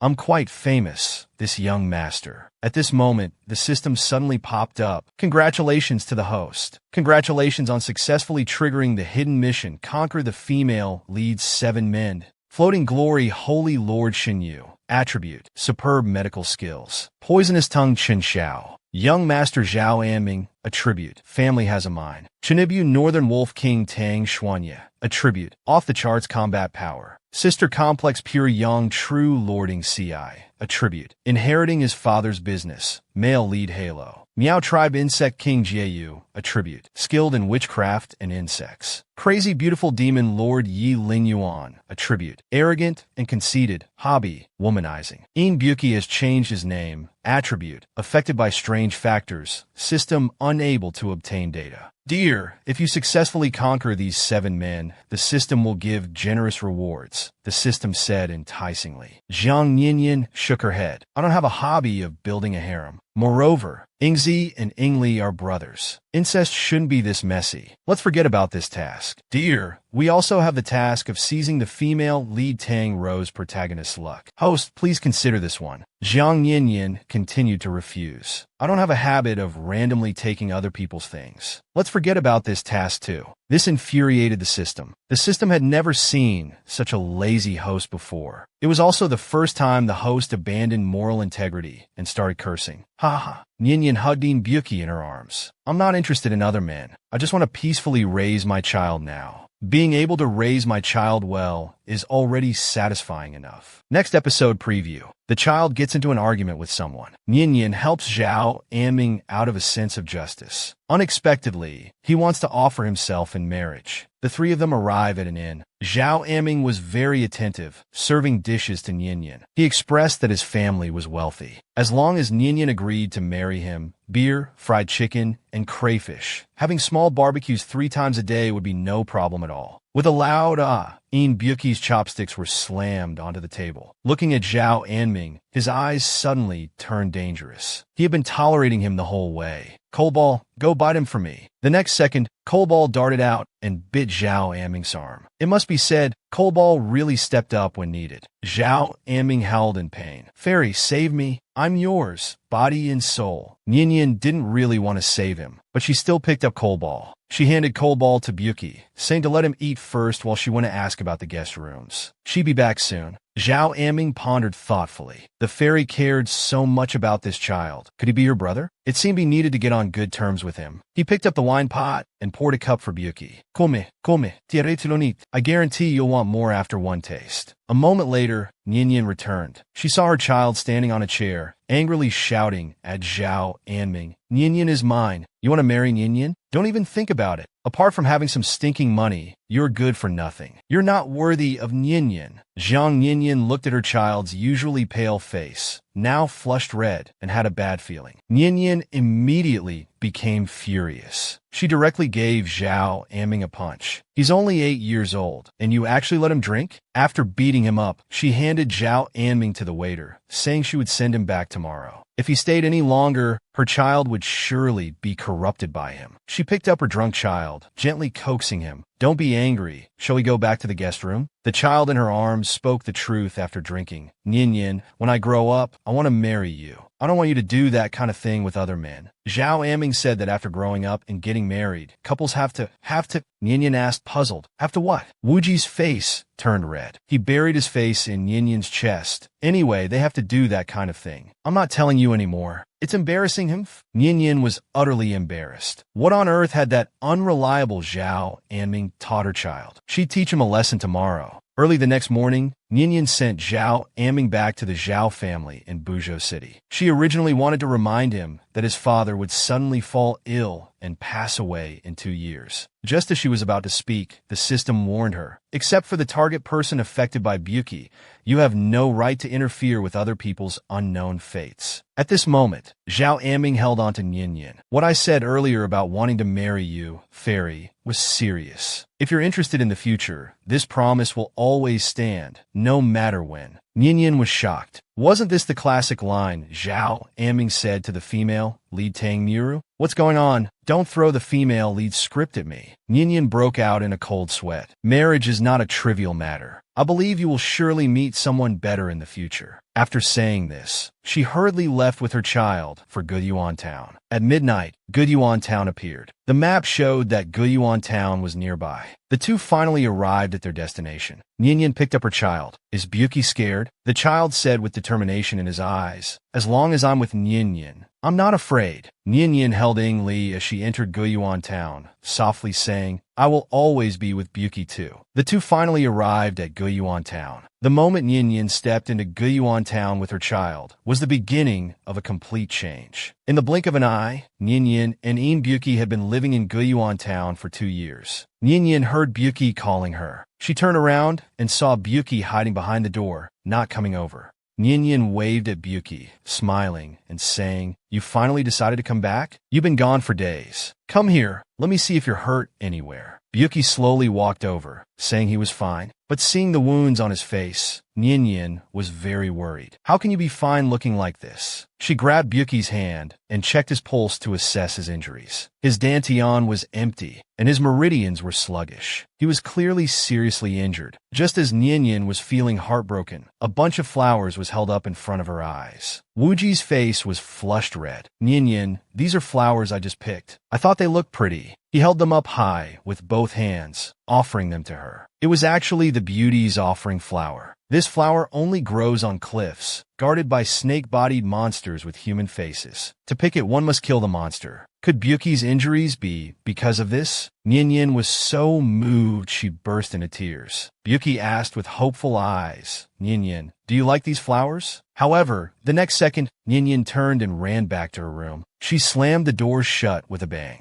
Buki hadn't expected Nian to react like this. He shouted loudly. Buki knocked desperately on the door. "Nian, did I do something wrong? Please don't ignore me." "Nian, is it because the flowers are stained with blood and don't look good? I'll go pick a bigger, prettier one without blood stains right now." Just as Wuchi was about to turn and leave, Nian spoke. "Come in." Nian sat expressionless in a chair. Wuchi had no choice but to admit defeat. He lowered his head and said, "Nian, I know I was wrong. Nyenyen asked with tears in her eyes. Then what did you do wrong? Vuhi frantically explained. Nyan, I'm sorry. I shouldn't have disappeared for 2 days without a word. He reached out to touch Nyenyen's face, but she dodged. That's not the main issue. What upsets me is that you don't cherish your own life. Have you ever thought about how heartbroken I would be if something happened to you? Byuki's little face looked somewhat aggrieved. I know. I just thought these flowers were beautiful and wanted to give them to you. Nyenyen also felt her tone had been a bit harsh earlier. She patted Byuki's head. You silly child, don't do this again. You're still young. Don't risk your life. Seeing that Nyenyen wasn't angry anymore, Byuki quickly agreed.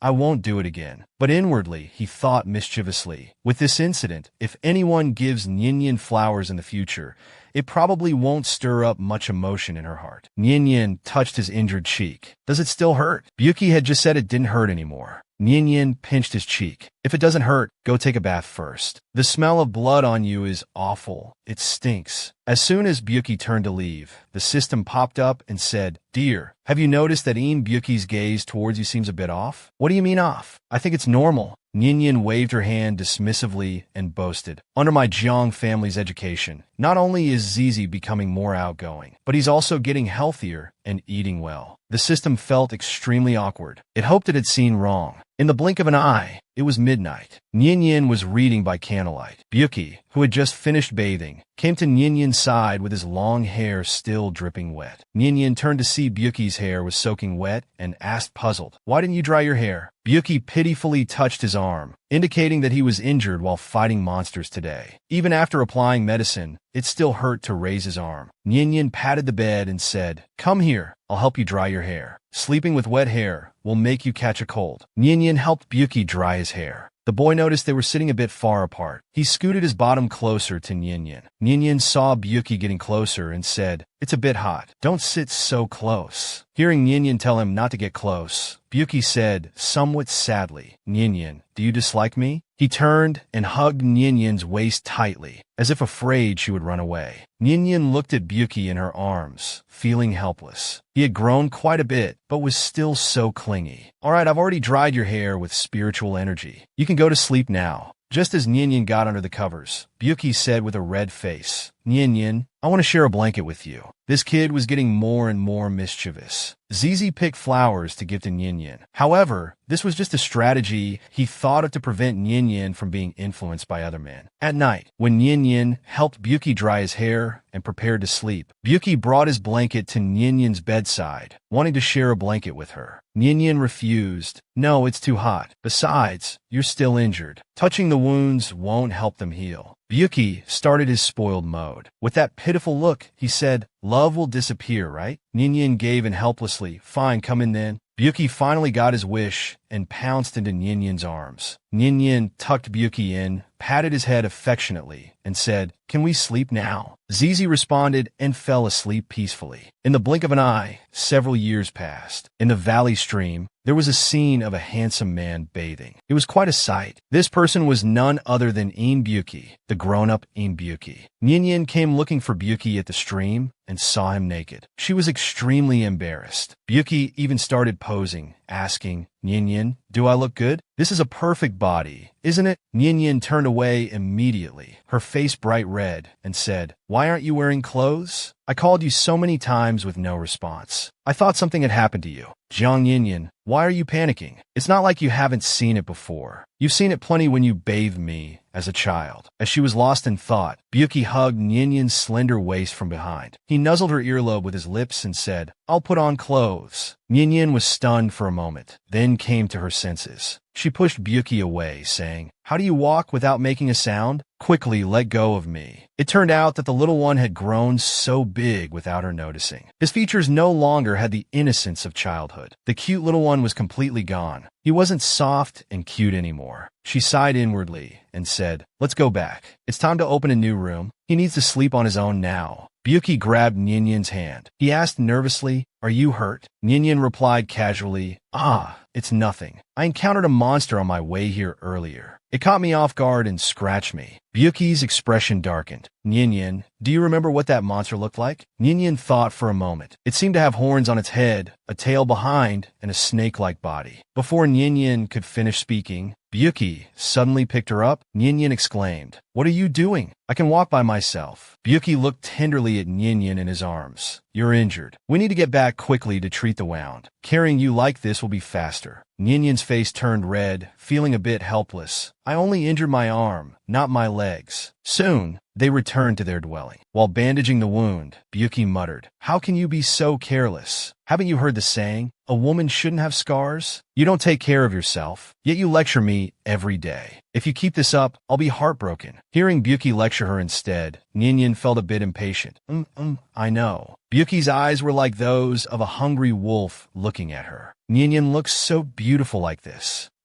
Zizi, that look, why does it feel strange somehow?" Nyenyen was completely puzzled. Byuki is the truly handsome one. One day, if you leave Guyuan town, who knows how many good girls you'll charm outside. I am secretly pleased. Sorry, ladies, I've trained a master of flirting, and he's good-looking too. You'll have to resist him. Hearing her say this, Byuki felt a bit dejected. If Nyenyen is worried I'll charm other girls, you can just not let me leave Guyuan town. Nyenyen quickly said, "That's not possible. You can't possibly stay in this town with me for your whole life without finding a wife. You'll eventually leave Guyuan town to explore the outside world and find your own destiny." Before Byuki could say anything, Nyenyen interrupted him. "Oh, and also, you're not young anymore. It's not appropriate for us to live together. This afternoon, I'll prepare a separate room for you next door. You'll sleep in your own room." Hearing that Nyenyen wanted to live separately, Byuki's face darkened. He turned and left quickly. Nyenyen called after him, but Byuki said without looking back, "I'm going to kill that monster that hurt you." The door slammed shut. Nyenyen wondered if Zizi had entered his rebellious phase. His temper seemed to flare up so suddenly. Next episode preview.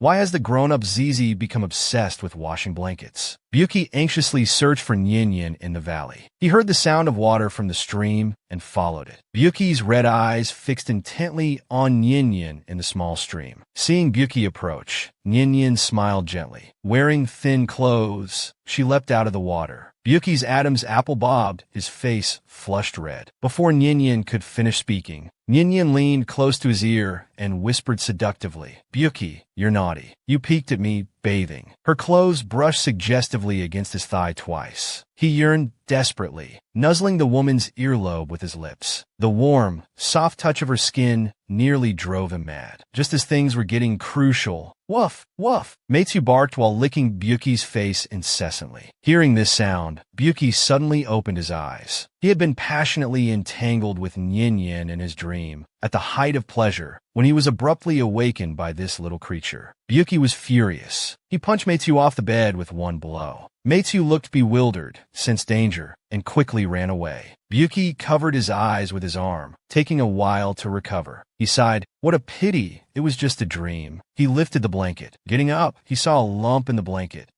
You all understand." His face turned bright red. With a quick pat, he hurriedly covered it up. It was utterly embarrassing. His pants were dirty again. After cleaning up, Wuji came out calling for Nyenyen. There was no response. No one was in the room either. He then realized that at this hour, Nyenyen had probably left Guyuan town to go shopping outside. She slowly approached the bed. She buried herself completely in the bedding, greedily and obsessively sniffing the scent on it. The nape was soft and comfortable, warm like accumulated sunlight for days. Just like Nyenyen. "Nyenyen, you truly have a cruel heart. Why make her sleep alone?" He just wanted to sleep together with her. He reached in with his hand. He buried his face in the bedding, only comfortably moving his Adam's apple. His voice slightly hoarse, he murmured Nyenyen's name. When Nyenyen returned, Wuchi was washing blankets by the stream. "Wuchi, why are you washing blankets again?" "Blankets shouldn't be washed too often. The more you wash them, the less warm they become." "Huh? Why are you washing my blanket too?" Byuki was silent for a moment, then replied, "It's always good to wash them clean. Summer's coming, so we won't need thick ones anyway. Do you need help?" Just as Nyenyen was about to grab the wooden basin, Byuki panicked, his face turning as red as a monkey's bottom. He quickly took the basin. No need. need? I'm almost done. Nyan, you go back and cook first. I'm a bit hungry. Nyan pondered, thinking that Zizi's obsession with cleanliness was getting worse. It was one thing to be obsessive about his own things, but he always washed hers too. It felt strange somehow. Buki looked at the duvet cover soaked in the stream water, slightly frowning. If this continues, he'll find out sooner or later. Although he was meant to marry her anyway, Nyan had no romantic feelings for him. What if she got scared and ran away when she found out? Thinking this, Buki, as if giving up, threw the blanket into the water with one motion. It's all Nyan's fault. The person he loves most is always right in front of him, yet he can't have her. She doesn't know how hard it is for him to resist. One day, he'll make her his alone. No one else can take her away. Have you ever seen a boy you raise yourself thinking about devouring you completely every day? Nyan lay on the bed, leisurely reading a newly bought dual cultivation novel. Seeing Buki come in, she put the book face down on her leg. Buki, you're here. What do you want to eat for lunch? I'll make it for you in a bit. Buki sat down next to her, wrapping his arms around her waist and nuzzling his head in the crook of her neck. I like everything Nyan makes. Nyan poked his head. You've grown up, but still so clingy. Buki saw the name of the picture book and asked, Nyan, why are you reading dual cultivation books now? Nyan wasn't shy at all. I heard dual cultivation can increase cultivation and feels good. I was curious, so I bought it to take a look. And there are illustrations next to the text. It's really stimulating and educational, which he didn't dare to imagine. Nyan, who do you want to dual cultivate with? Are you going to leave me? Jiang Nyan was stunned. They had lived in Guyuan town for 16 years. In Buki's small world, she was the only person. So whenever she became close to someone else, he would feel insecure, afraid she would gradually drift away from him. Jiang Nyan gently stroked his hair and said, Don't worry. Until you find a wife, I will always be with you. I'm just afraid you'll forget about me after you get married. Buki hugged Nyan tightly. How could that be? I don't want anyone else. Only Nyan. Nyan will never be able to slip away from me in this lifetime. Nyan sighed deeply. I'll stay by your side. I'm not going anywhere. Having received this promise, Buki was finally at ease. Nyan, can I borrow it to read? I also want to see what's so good about this dual cultivation. Nyan generously took out all the picture books. I have many here. You can read whichever ones you want. Wuji took all the books away. He returned to his own room. The firelight flickered ominously on his handsome face. A flash of ruthlessness passed through his eyes. With a swoosh, he threw all the picture books into the fire basin. Nyan can only be mine in this lifetime. Even if it's dual cultivation, it can only be done with me. At night, Nyan stood outside the bamboo courtyard. This wasn't the bamboo courtyard in Guyuan town, but the one in Rimulai. She was puzzled. Wasn't she sleeping? How did she suddenly appear here? Laughter of a woman came from inside. Nyan was confused and pushed the door open. What she saw shocked her. The two people were doing what she had seen in the picture books earlier that day. How could Tang Miru be here? Tang Miru looked up and saw Nyan. She giggled. Ali, someone's peeking at us. Buki's body tensed. He tidied up their clothes and turned to look at Nyan. His eyes were filled with cold, killing intent. Why are you here? Nyan felt that Buki was extremely unfamiliar at this moment. She felt inexplicably scared, but still took a few steps forward. Buki, what's wrong with you? Tang Miru nestled in Buki's arms. Ali, I should have been the one to save you. For so many years, this woman has occupied my place and stayed by your side. I don't like her, Wuji said coldly. Is that so? Then, let's kill her. The next second, sword energy as swift as lightning came rushing towards her. A sword pierced through Jiang Nyan's heart. Nyan woke up from her dream, shouting no. She sat up covered in cold sweat. She was gasping for air, her vision blurring. She shook her head and became a bit clearer. Fortunately, it was just a dream. Why did she suddenly dream of Tang Miru? She had brought Zizi to Guyuan town, so they shouldn't have any more interactions with Tang Miru. She still remembered the outline of the novel, but the details were becoming increasingly blurry. What's going on? She felt that she was forgetting more and more of the novel's content. Nyan called out to the system to check the favorability meter. Current favorability, 99. System, are you bugged? It's been 16 years, and this favorability has been stuck at 99 without moving. Next episode preview. She actually craves Zizi's body. Nyan, this naive fool. She still doesn't know that the boy she raised with her own hands thinks about devouring her completely every day. Even if it's dual cultivation, it can only be done with him. At night, Ninian dreamed of Zizi doing that thing with the female lead Tang Muru, and he even wanted to kill her. Ninian woke up in panic, not understanding why she would still dream of Tang Muru. She checked Zizi's favorability towards her. After so many years, it was still stuck at 99. The system frantically hinted that everything was normal. Oh, think about it. Is there anything else you haven't completed? Zhang Ninian suddenly had a flash of inspiration. Right, it must be because of how the people from the sect treated him before. Zizi still has some resentment in his heart. As long as I help him vent this anger, the favorability will definitely reach 100%. We've lived in Guyuan Town for over a decade. It's time to leave Guyuan Town. Ninian got up and was tidying her clothes. She looked up and saw Buki return. He was covered in wounds, with blood slowly flowing down one arm. Although Zhang Ninian was used to it, she was still startled. What happened? How did you get hurt again? Come inside quickly. Let me bandage you up. She kept muttering. I've told you so many times, if you can't win, just run. But this was just Buki's little trick. He deliberately got hurt, wanting her to worry about him. Ninian asked him to take off his clothes to check the wounds on his body. Buki revealed his perfect six-pack abs. Ninian's eyes were fixed. Even though she had seen them many times, she couldn't help but feel envious. Ninian, Buki called her softly, laughing. Zhang Ninian came to her senses, blushing. She had been staring at her child's body in a daze. She lowered her head and helped Zizi apply the medicine. She blew on his wounds. Buki's body trembled, still stubbornly saying it didn't hurt. Ninian was very worried. You're lying? It must hurt a lot. Bear with it, this medicine is effective. You'll be better by tomorrow. After recovering these days, we'll leave Guyuan Town and return to Rimuli.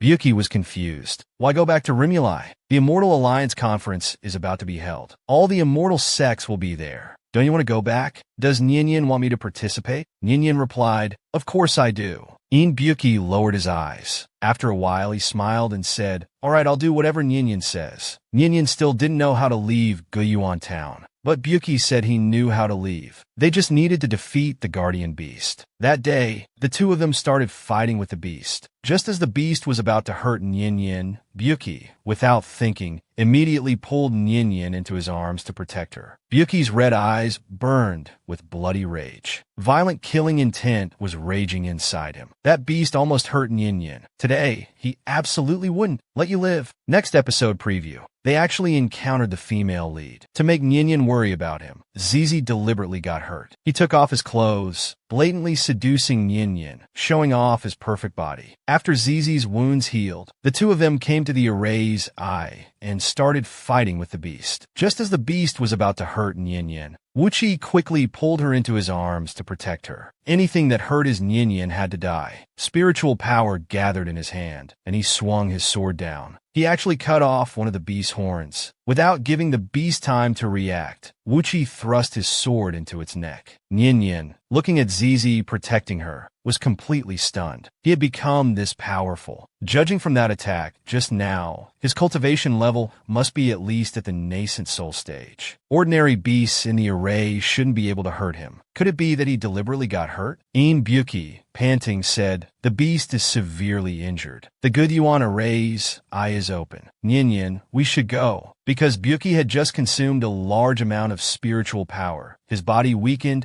and he collapsed, coughing up a mouthful of blood. Ninian was extremely anxious. Tears fell like rain. Wuchi murmured in a low, hoarse voice, Ninian, don't cry. This life was saved by you in the first place. How strange. It seems heaven has never favored me. It's determined to take my life. But I don't want to give it up. I want to give it to you. He's so desperate to be loved. Desperate to the point of despair. Desperate to the point of making him hurt. Ninian fainted from anxiety. She had already lost her composure. At this moment, the system spoke up. Dear, there's something I'm not sure if I should say. Have you forgotten about me and the mall? Reminded by the system, Ninian finally reacted. She quickly used 500 points to exchange for a bottle of Taiching jade liquid from the mall and gave it to Buki. After settling him in an inn in Huaijiang City, she went out to find Ishio. As Nian Yin was walking, the bustling crowd in front suddenly parted, shouting, "There's a wolf!" A huge white wolf charged straight towards Nian Yin. It stopped right in front of her. At this moment, a woman in red clothes came down from the wolf's back and apologized to Nian Yin. This person looked familiar, as if she had seen her somewhere before. As Nian Yin was puzzled, the system gave her the answer. "Congratulations, host. Congratulations." The female lead of the book, who is loved by thousands and possesses unparalleled beauty, Jiao Jiao Tang Muru, has successfully met you. What? To be honest, Nian Yin didn't like this female lead very much. Duchi used forbidden techniques for her, was backlashed, and then fell into demonic cultivation for her, yet was killed by her own hands. For those who sacrificed for her, she maintained an innocent attitude. Nian Yin clenched her fists, silently vowing to herself she would never let Byuki meet such a tragic fate again. The man sitting on the wolf's back was Tang Xuanye, the Wolf King of the North. Tang Muru was an orphan who was picked up by Tang Xuanye when she was very young. He raised her as his own sister. But as they grew up, feelings beyond siblings developed. It seemed they hadn't yet broken through that barrier. Tang Muru waved at Nian Yin and said, "Miss, my brother and I have some business to attend to. We'll take our leave now." Nian Yin watched Tang Muru leave, thinking about how to avoid her as much as possible in the future, trying not to let Byuki encounter her. Next episode preview. Will Nian Yin blush at herself? In the inn, Byuki lay wounded on the bed. Old Ishio finished preparing the medicine. He said, "Young man, your injuries aren't as severe as that girl said. Seeing how anxious she was, I thought you were about to die." Byuki turned his head without saying a word. Old Ishio suddenly gossiped. "Young man, you didn't deliberately get hurt to make that girl worry about you, did you?" Byuki's eyelashes trembled slightly. After a long while, he faintly responded with an "So young, yet so cunning." Old Ishio laughed as he applied medicine. "Since you have those feelings, why hide them? I can see that girl really cares about you. She must like you too." Byuki's breath hitched, then he shook his head. "She just sees me as a child. If Nian Yin discovers I have different feelings, she might not treat me so well anymore." Old Ishio was stunned, then shook his head. "Young man, let me give you some advice." Byuki immediately sat up. "One day, stare at her. If she avoids your gaze and blushes shyly, then there's hope. If she slaps you or remains calm, then you might need to work harder. I think she's a fine girl. If you marry her, it would be your blessing." As old Ishio was giving Byuki advice, the door opened from outside. "How is he, old sir? Is the injury severe?" Just as old Ishio was about to speak, he was interrupted by a fit of coughing. Nian Yin quickly embraced Byuki, asking worriedly, "Are you still in a lot of pain?" Old Ishio watched as Byuki's face changed expressions like a Sichuan opera mask change, and immediately understood what was happening. "His injuries are quite severe. He needs to rest well for a few days. Brew these medicines for him to drink. Oh, and the wound can't get wet. If someone helps him bathe, he might recover faster."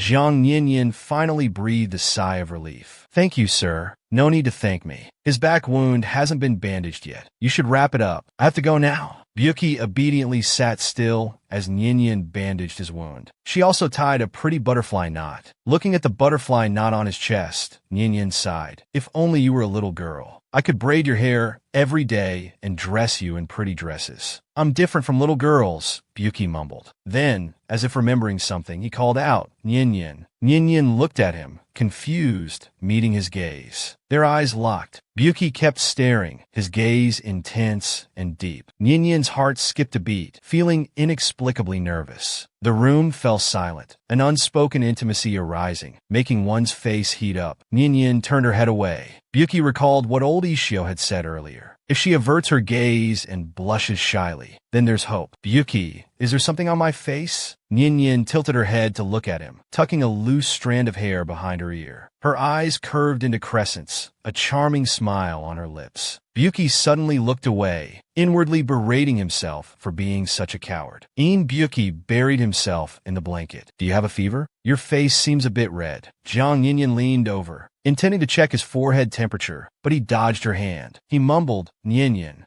I'm hungry." Nian Yin let out a long sigh. All right, you rest first. I'll go buy some food. Jiang Yinyan quickly walked out. After closing the door, her footsteps paused slightly. Her heart was beating rather fast. She fanned herself with her hand, wondering why it was so hot in March. Next episode preview. Zizi starts to play mind games. Zizi is becoming more and more calculating. He steals a kiss from Yin while she's asleep. Night falls. Byuki, lying in bed, looks at Yin sleeping beside him. Worried about his injury and having no one to care for him at night, she insisted on sleeping in the same room. This is the first time he shared a bed with Yin since they started sleeping in separate rooms before the new year. Yin, are you asleep? Byuki's voice was a bit hoarse as he whispered in her ear. In the quiet night, there was no response. His gaze slowly fell on her soft lips. He had never kissed her. He wanted to kiss her. Just once. Just once would be enough. He was like a prisoner, finally free to indulge in her fragrance. A soft moan escaped from between Yin's lips. After a while, he stopped. Gently caressing Yin's face, he placed another kiss on her forehead. Holding Yin in his arms, he wondered how he could make her love him. With tears? Or begging? As long as he could keep Yin by his side, he didn't care what he had to do. The next day, they finally returned to Rimu Village. Yin sighed. Rimu Village is still as beautiful as it was 16 years ago. It hasn't changed at all. Turning to Byuki, she said, the Immortal Alliance meeting is in 2 days. They've already registered. To avoid the crowds, it's better to stay here. Wuji, wiping sweat from his face, said he had been traveling all day and wanted Yin to help him bathe. Yin turned her head and refused, telling him to wash himself. But inwardly, every time she helped him bathe,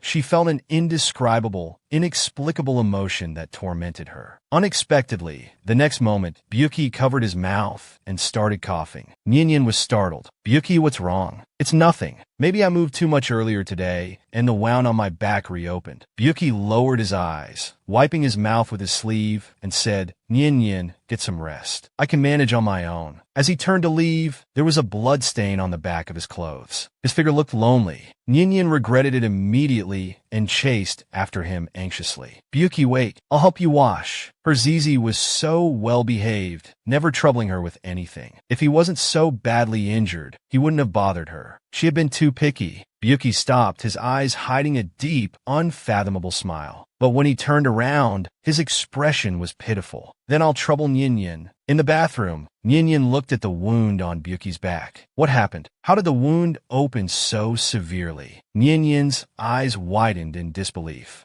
It was just a small movement to bathe, not asking him to perform a Thomas Flare or a 7-color sunshine radio calisthenics. How did it tear open like this? The corners of Byuki's mouth curved up in childish delight. Although tearing open the newly healed wound was painful, this way he could be close to Yin for a few more days. Yin poured water into the bathtub. The water slid down her skin. The sight of his strong chest made Yin blush, her heart pounding. Yin helped Byuki put on his clothes. From in front of her came a demanding request from a certain cub. Yin, can I sleep with you tonight? Before she could refuse, Byuki hugged Yin, nuzzling his head in the crook of her neck. I don't want to sleep alone. It's too cold, he said, his tone a mix of coquettishness and pitifulness. Okay, she replied, then realized what she'd said. Her mind had gone blank just now, her thoughts in complete disarray. She didn't know why she had agreed. She had been determined to avoid suspicion. Next episode preview. Yin, he's the one my heart yearns for. An ancient flirt tries to seduce Byuki. Byuki directly embraces Yin, saying, this is the one my heart yearns for. On the day of the Immortal Alliance meeting, Byuki single-handedly defeats everyone. This attracts countless fangirls, but Byuki coldly ignores them all. Just as Yin comes down from the stage, she sees her Zizi surrounded by female cultivators, his brows furrowed. She directly calls out, Byuki. Hearing his beloved's voice, Byuki finally responds. Yin, as if comforting him like when he was young, says, our Byuki has passed the second round too. So impressive. Byuki looks at her, his gaze focused and intense. At this moment, a pretty female cultivator approaches intimately and greets them. Hello, I'm Bullied. May I ask what your relationship is? Are you Dao companions? Just as Yin is about to explain, Byuki suddenly embraces her and coldly tells the woman, he is naturally the one my heart yearns for. Jiang Yin was stunned. She guessed her cub didn't want others bothering him, so he used her as a shield. She then smiled. I also cherish him. Hearing Yin's words, Byuki's face unconsciously broke into a smile. Billion was truly living up to her name. She was indeed shameless. Billion said coquettishly, "Big sister is so beautiful." Indeed, only a fairy could match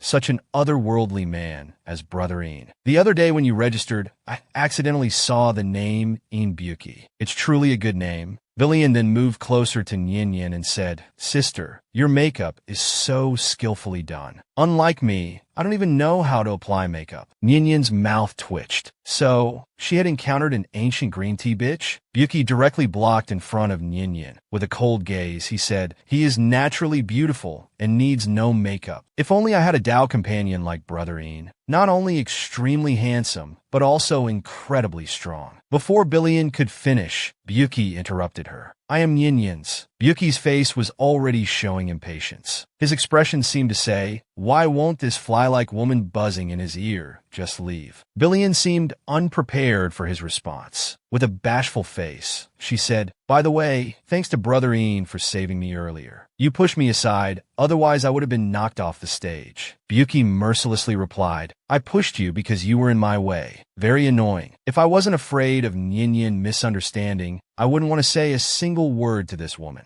Onlookers chuckled quietly. Billion couldn't bear such humiliation. You're too much." She stomped her foot and ran away without looking back. Nyin, who was ready to roll up her sleeves and battle the green tea bitch, watched Billion flee in panic. She seemed completely unnecessary. Byuki had resolved it himself. Soon it was time for the third round. One-on-one battles to determine rankings. A woman with a beautiful face, curved eyebrows, and a gentle smile appeared, like an exquisite fairy stepping out of a painting into the mortal world. The crowd couldn't help but gasp in admiration. Hearing the commotion, Nyin looked towards the stage. Indeed, it was Tang Moron. Nyin glanced at Byuki beside her. Byuki was staring intently at her. The competition had already begun. Nyin felt her face heat up. For some unknown reason, she asked, "What do you think of the woman who just went on stage?" Byuki glanced a few times before looking away, saying indifferently, "Just a flowery dress and legs. Not practical. I'm asking about her appearance. Of course she's beautiful." Indeed, Nyin slowly lowered her head. No one could escape the female lead's halo, nor break the irresistible force of the plot. Unexpectedly, Byuki slowly bent down, leaned close to her ear, and smilingly finished the sentence. "But she still can't compare to even half of Ninyin's beauty." What nonsense are you saying? Such a smooth talker." Ninyin's little fist pounded on his chest. Byuki let her hit him. He held Ninyin's small fists, gazing at her with deep affection. "In my heart, you are the most beautiful." Soon, a new round of competition began. It was actually Een Byuki versus Tang Moron. Hearing this, Nyin suddenly looked up. "What a coincidence." "Nyin, I'm going up first," Byuki said to Nyin with a smile. If you can't win, don't be stubborn. Admit defeat when necessary. It's not shameful," Nyin advised. Although her cub was excellent, the opponent was the male lead after all. "Nyin is worried about me." Nyin smiled and pinched his cheek. "Who else would I worry about if not you?" Byuki intimately nuzzled her soft palm and said, "Don't worry, Nyin. I won't lose." Zhang Nyin didn't want to dampen her cub's confidence, so she went along with him. "I know. Our Byuki is the best." Een Byuki's lips curved into a slight smile as he leaped onto the stage. Therefore, upon seeing the newcomer, he said disdainfully, "It's such a waste of time to fight with a nobody like you." "Draw your sword," Byuki said with a cold smile. This brother of his was truly spoiled and arrogant. The swords were unsheathed. Both sides engaged in battle. Zhang Nyin watched from below, her blood boiling with excitement. "Cub, stab him there." "The 40-meter-long blade. Mama has prepared it all for you. Go slice him." The spectators discussed among themselves. "Hey, who do you think will win?" Of course, it's the young master of Rimuli. He became famous in one battle at a young age. Even in the entire human realm, he's outstanding. But why does it look like the one called Een Byuki or something is gaining the upper hand? Let's make a bet. I'm betting on Een Byuki. 8 or 9 out of 10 people bet on Een. Only a few bet on CI. Zhang Nyin was displeased. She couldn't stand others saying her cub wasn't good enough. She took out 1,000 spirit stones and placed them on the table. "I bet on Een Byuki." The man quickly advised, "Miss, that's too much. What if? Nian Yin interrupted him. There's no what if. I believe in him. At this moment, a clear male voice came. 10,000 spirit stones. Betting on Een Buki. Zhang Yinyan looked up. It was actually Zhao Anning. Fairy, long time no see. I didn't expect you to remember me. Ninian quickly advised. What are you doing? He's just trying to save face for his cub. Quickly take it back. 10,000 spirit stones is no small amount. But Zhao Anming smiled and said, don't worry. Even if I lose, it's worth it to make the fairy happy. Besides, this amount is just the tip of the iceberg for me. Ninian asked, how have you been these years? Zhao Anming sighed. Just like that. After my father passed away, everything fell on me. I suddenly understood many things. Zhang Yinyan was stunned. So he still died. Suddenly, there was a burst of exclamations. My God, how could Insi lose? I don't believe it. I can't believe it. Zhang Yinyan quickly looked towards the stage.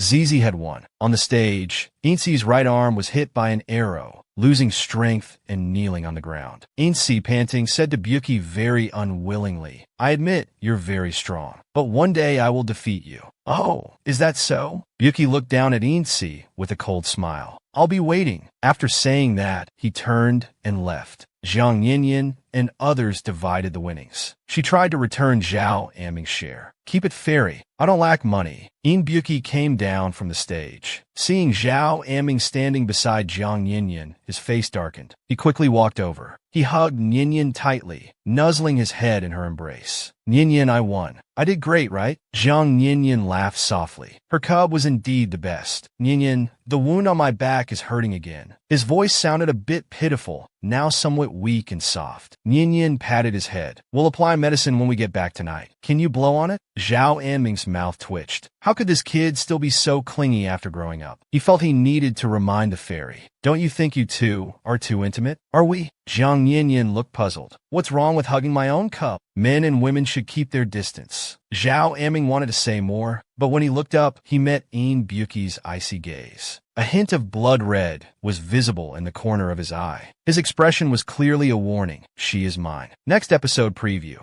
Ninian confronts the female lead, the White Lotus. Tang Miru's sneak attack on Ninian fails. Instead, she poisons herself to frame Ninian. The final match, Ninian versus Tang Miru. She originally thought that facing Buki was already an extremely fortunate event. But who knew her opponent would actually be Tang Miru? Tang Miru gently bowed to him. Any man who saw such a dazzling figure and a beautiful face would not have the heart to harm her. But Zhang Yinyan was a woman without that thing. So, sorry, she wouldn't pity this delicate flower. The two confronted each other. Ninian's attack was as fierce as wind and thunder, directly striking at Tang Miru. Tang Miru instinctively raised her sword to block. Ninian's sword twisted, making a clanging sound. It directly knocked Tang Miru's sword out of her hand. Then the sword blade was pressed against Tang Miru's neck. Ninian had won.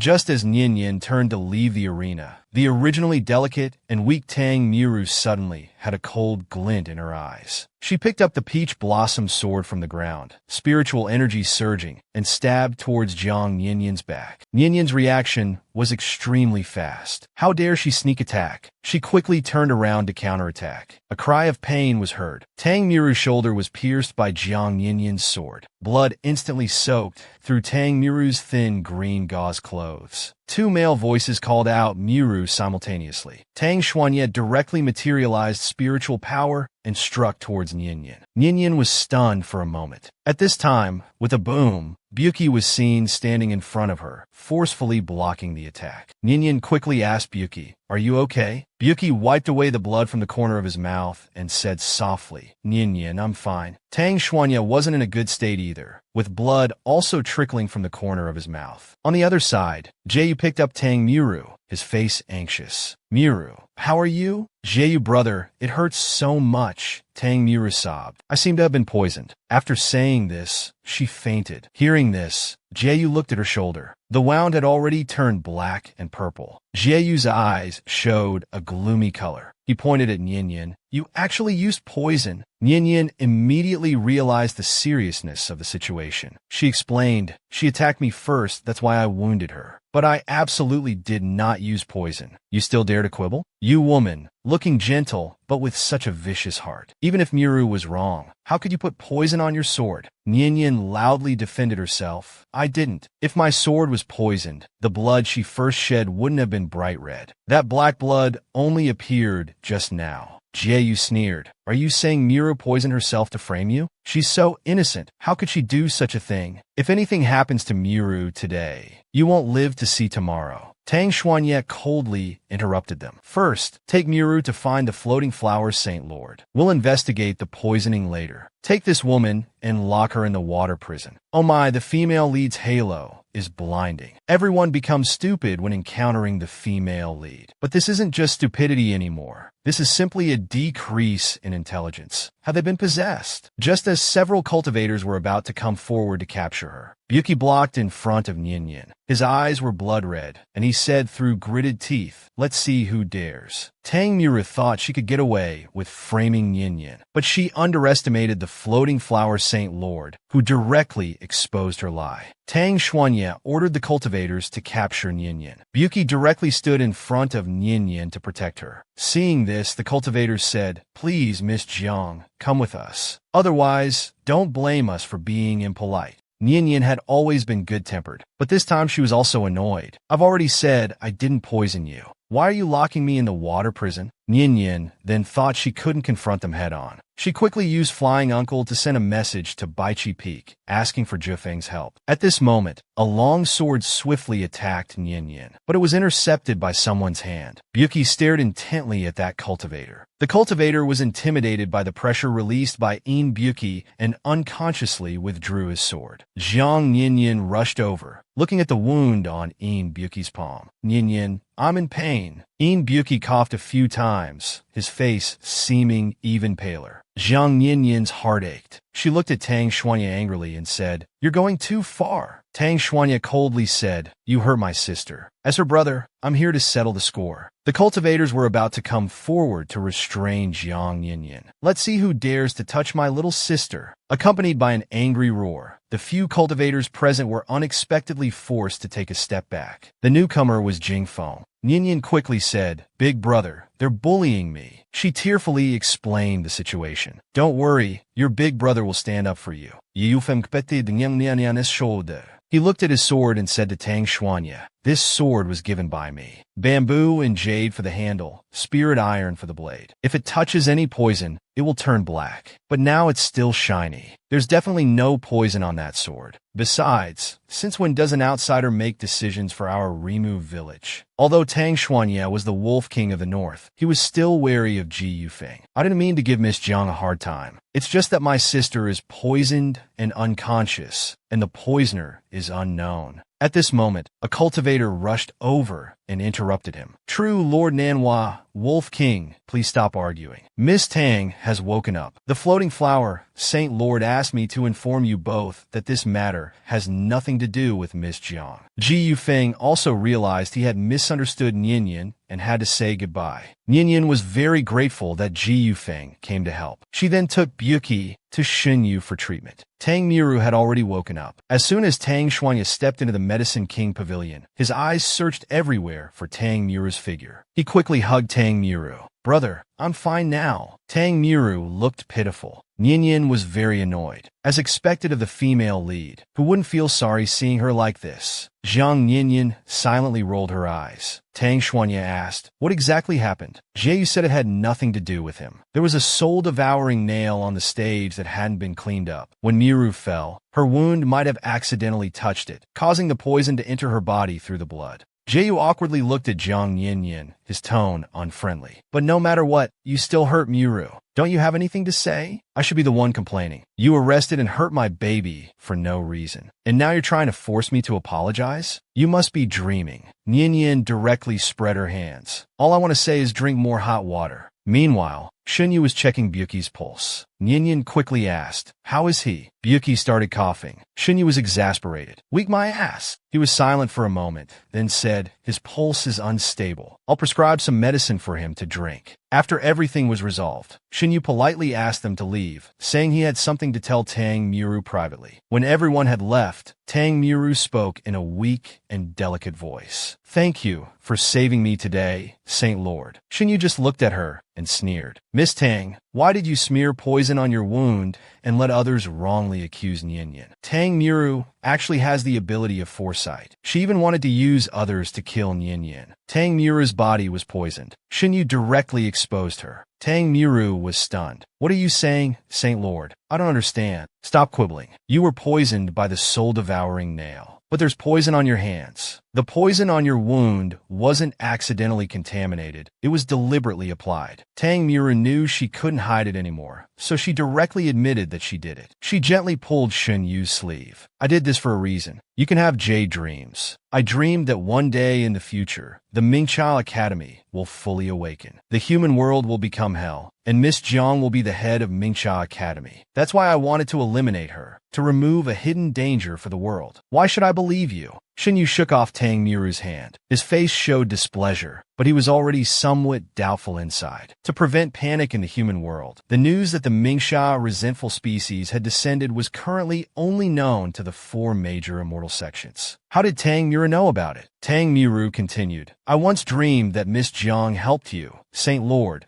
save a purple spirit essence flower in the Medicine King Valley. Is this true?" Shinyu's face changed dramatically. "What else do you know? Also, you helped her enter the Good Yuan Array ceremony." She gently rubbed her forehead. "The ability of Jade Dreams is limited. Miru doesn't know much." Shinyu's face was cold and solemn. "Is it true?" Tang Miru's gaze was very determined. "Saint Lord, do you really not believe me?" Shinyu was silent for a long time before speaking. "Don't spread this for now. I'll also keep your poisoning and framing a secret. But Miss Jiang, she will—" Shinyu interrupted her. "We can't be sure if prophetic dreams will come true. I don't want Nyenyen to be in a desperate situation. Let's end this here. You should rest well." Then he turned and left first. Tang Miru watched Shinyu's departing figure, feeling indignant. Why? Why in the prophetic dream? Shinyu originally liked her. Why is he speaking for Jiang Nyenyen? Actually, she lied. She dreamed that the Mingxia resentful species would appear in the future, but she didn't know who it was. However, she dreamed that one day in the future, Jiang Nyenyen would take away everything that originally belonged to her. Those were all things she had painstakingly obtained step by step. She wouldn't allow it. Jiang Nyenyen musti. Byuki made many dishes for Nyenyen. The two sat in the courtyard. Nyenyen directly opened a wine jar and poured a cup. Byuki's eyes moved. "Nyenyen, are you going to drink?"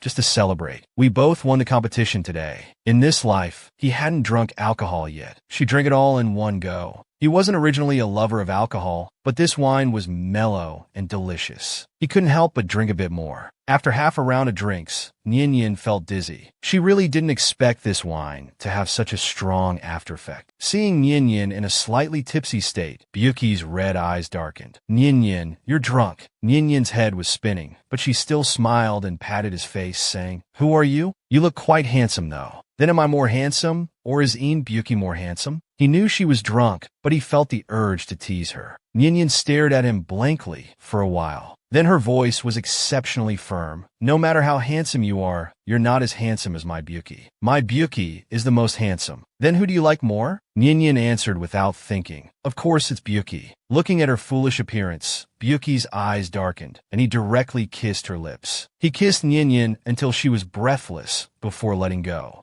Byuki curved his lips and asked again, "Between me and Byuki, who do you want to marry?" Nyenyen thought for a moment. "Marry you." Byuki's eyes darkened, with a hint of gloom. "Why not Byuki? Don't you think he's the most handsome, and you like him the most?" Nyenyen yawned sleepily. "You don't understand, Byuki. He's my baby. You understand? So, he's my son." Byuki didn't know whether to laugh or cry. Nyenyen had already fallen asleep on the table, snoring loudly. Byuki reached out to brush Nyenyen's hair behind her ear. He whispered in her ear. What if Byuki doesn't want to be your son, but wants to be your husband? Next episode preview. Did Nyenyen sleep with her baby? The baby she raised with her own hands doesn't want to be her son, but wants to be her husband. Byuki's red lips whispered in Nyenyen's ear. Rather than finding other men, Nyenyen, don't you want to taste what it's like with the one you raised yourself? He softly called Nyenyen, but there was no response. Byuki was quite helpless. You actually drank too much and fell asleep. What should I do with you? He gently kissed Nyenyen's lips, savoring them lightly. Then Nyenyen was carried into the room by Byuki. Byuki took off his clothes and was about to help Nyenyen undress too.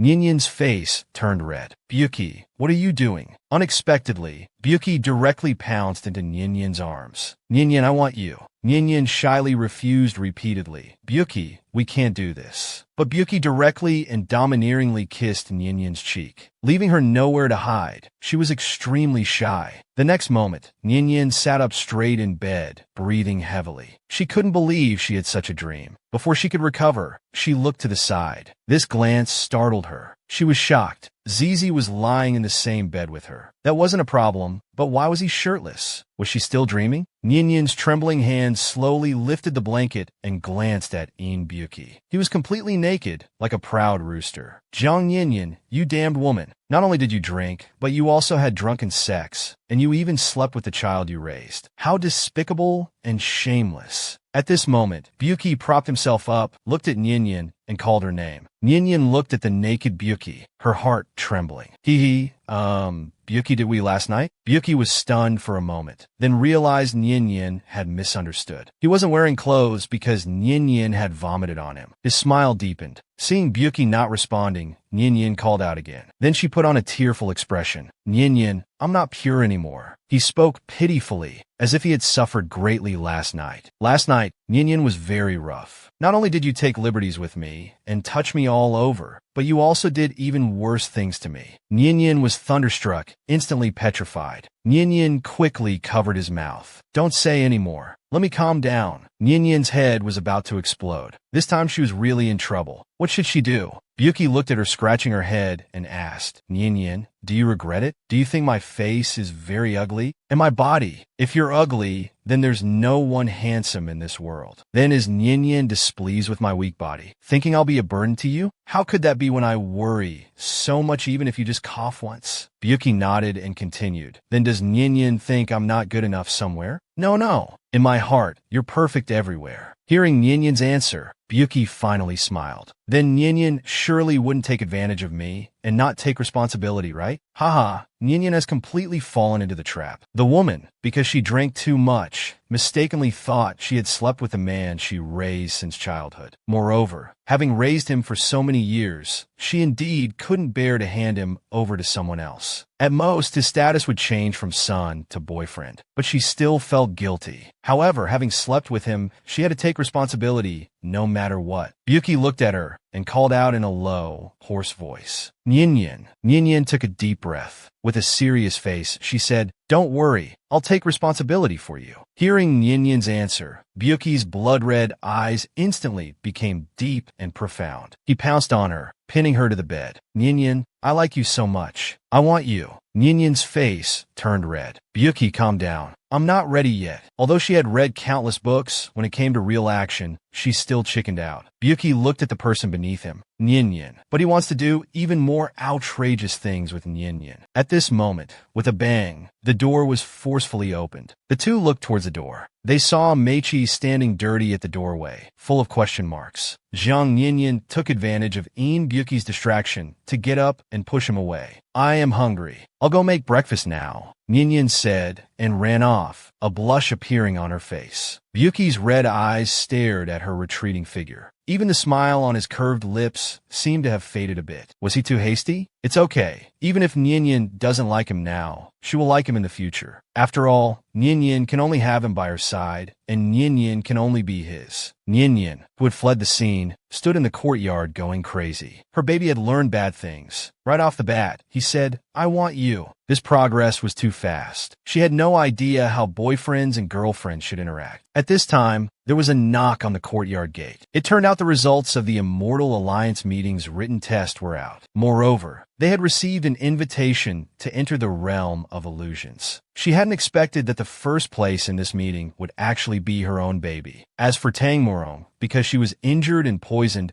she couldn't participate in the subsequent written test and didn't even make it into the top 100. And isn't the biggest selling point of this book the chapters related to the realm of illusions? From here on, Tang Morong's 7 Dragon Balls were officially gathered. The author vividly described Tang Morong's entangled, life and death love and hate relationships with 7 men. Although they never went all the way, large sections of sensual descriptions and various heart-throbbing, embarrassing scenes covered almost 80% of the content in each chapter. But now Tang Morong can't even enter the realm of illusions. So how should the plot proceed from here? Well, let's take it one step at a time. In the blink of an eye, it was evening. Byuki stood at her door, begging to sleep together. He was directly rejected. She wasn't ready to sleep together yet. Byuki could only leave sheepishly. At this moment, the system popped up. Dear target person, In Byuki's current favorability is 99. When favorability reaches 100, the binding with the system will be released. Does Ching still want to continue binding? As long as you accept the task of pursuing the female lead 7 men, you can continue to enjoy the resources and opportunities provided by the system. Yin expressionlessly replied, no need. I already have Byuki. The system was very confused. Then why did Ching reject In Byuki's proposal? Yin was shy and embarrassed. She just felt that they had just confirmed their relationship, and things were developing a bit too fast. She hadn't adapted yet. Being with Byuki, she actually didn't dislike it. Next episode preview.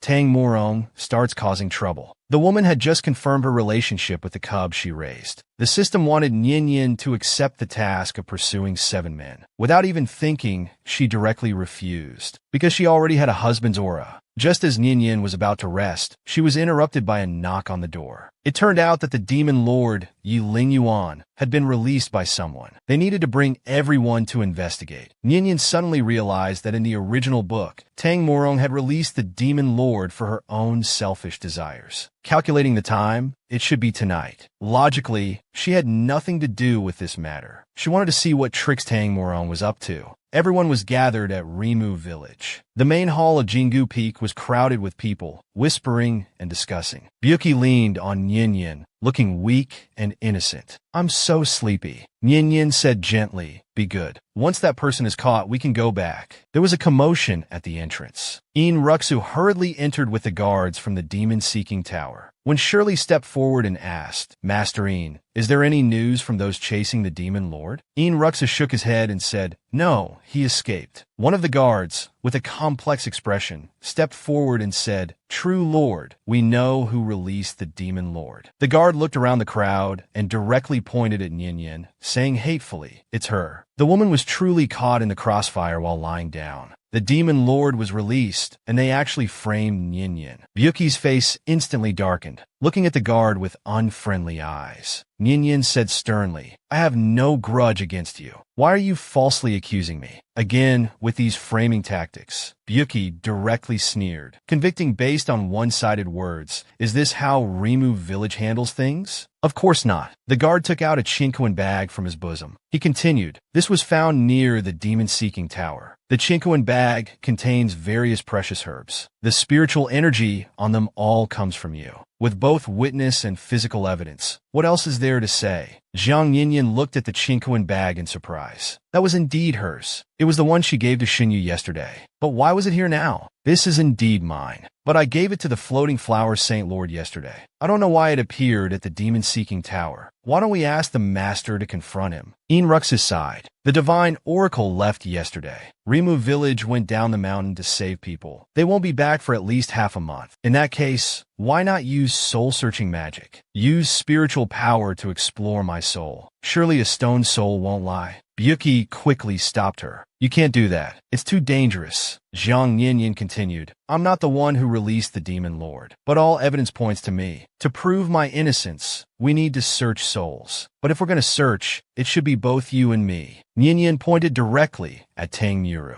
An overwhelming anger surged from her heart. You want to frame me? Then you won't be able to stay out of this either. Tang Muru seemed frightened, timidly hiding behind Tang Xuanya. With slightly reddened eyes, she said, What are you doing, Miss Jiang? You released the demon lord. Why should I have my soul searched too? People discussed among themselves. This Miss Jiang must be crazy. Searching a living person's soul is one thing, but why drag Miss Tang into it? Tang Muru's eyes were filled with tears, her face showing confusion and innocence. She choked out, "Why is Miss Jiang wrongly accusing me? My sword wound hasn't healed, and I'm only at the Golden Core stage. How could I have the ability to release the Demon Lord?" "Don't worry, everything will be fine," Tang Xuanye comforted Tang Muru, holding her to his chest. Then he coldly threatened Jiang Yinyin, "If you slander Ro again, don't blame me for being impolite." A sudden laugh echoed in the hall. Tang Xuanye looked at Yin Buki. "What are you laughing at?" Yin Buki sneered. He laughed at everyone in the hall, for not a single person realized that the guard was under a charm spell. As soon as he finished speaking, Buki materialized a sword. He stabbed at the guard who was pointing at Nyenyen. Could Nyenyen clear her name? The original female lead released the Demon Lord to frame Nyenyen. She used charm techniques to control the guard and accuse Nyenyen. Zizi had already seen through what was happening. He stabbed the guard with his sword. The guard's shoulder was pierced, and he trembled in pain. The guard seemed to regain consciousness and suddenly realized something. He abruptly pointed at Tang Muru.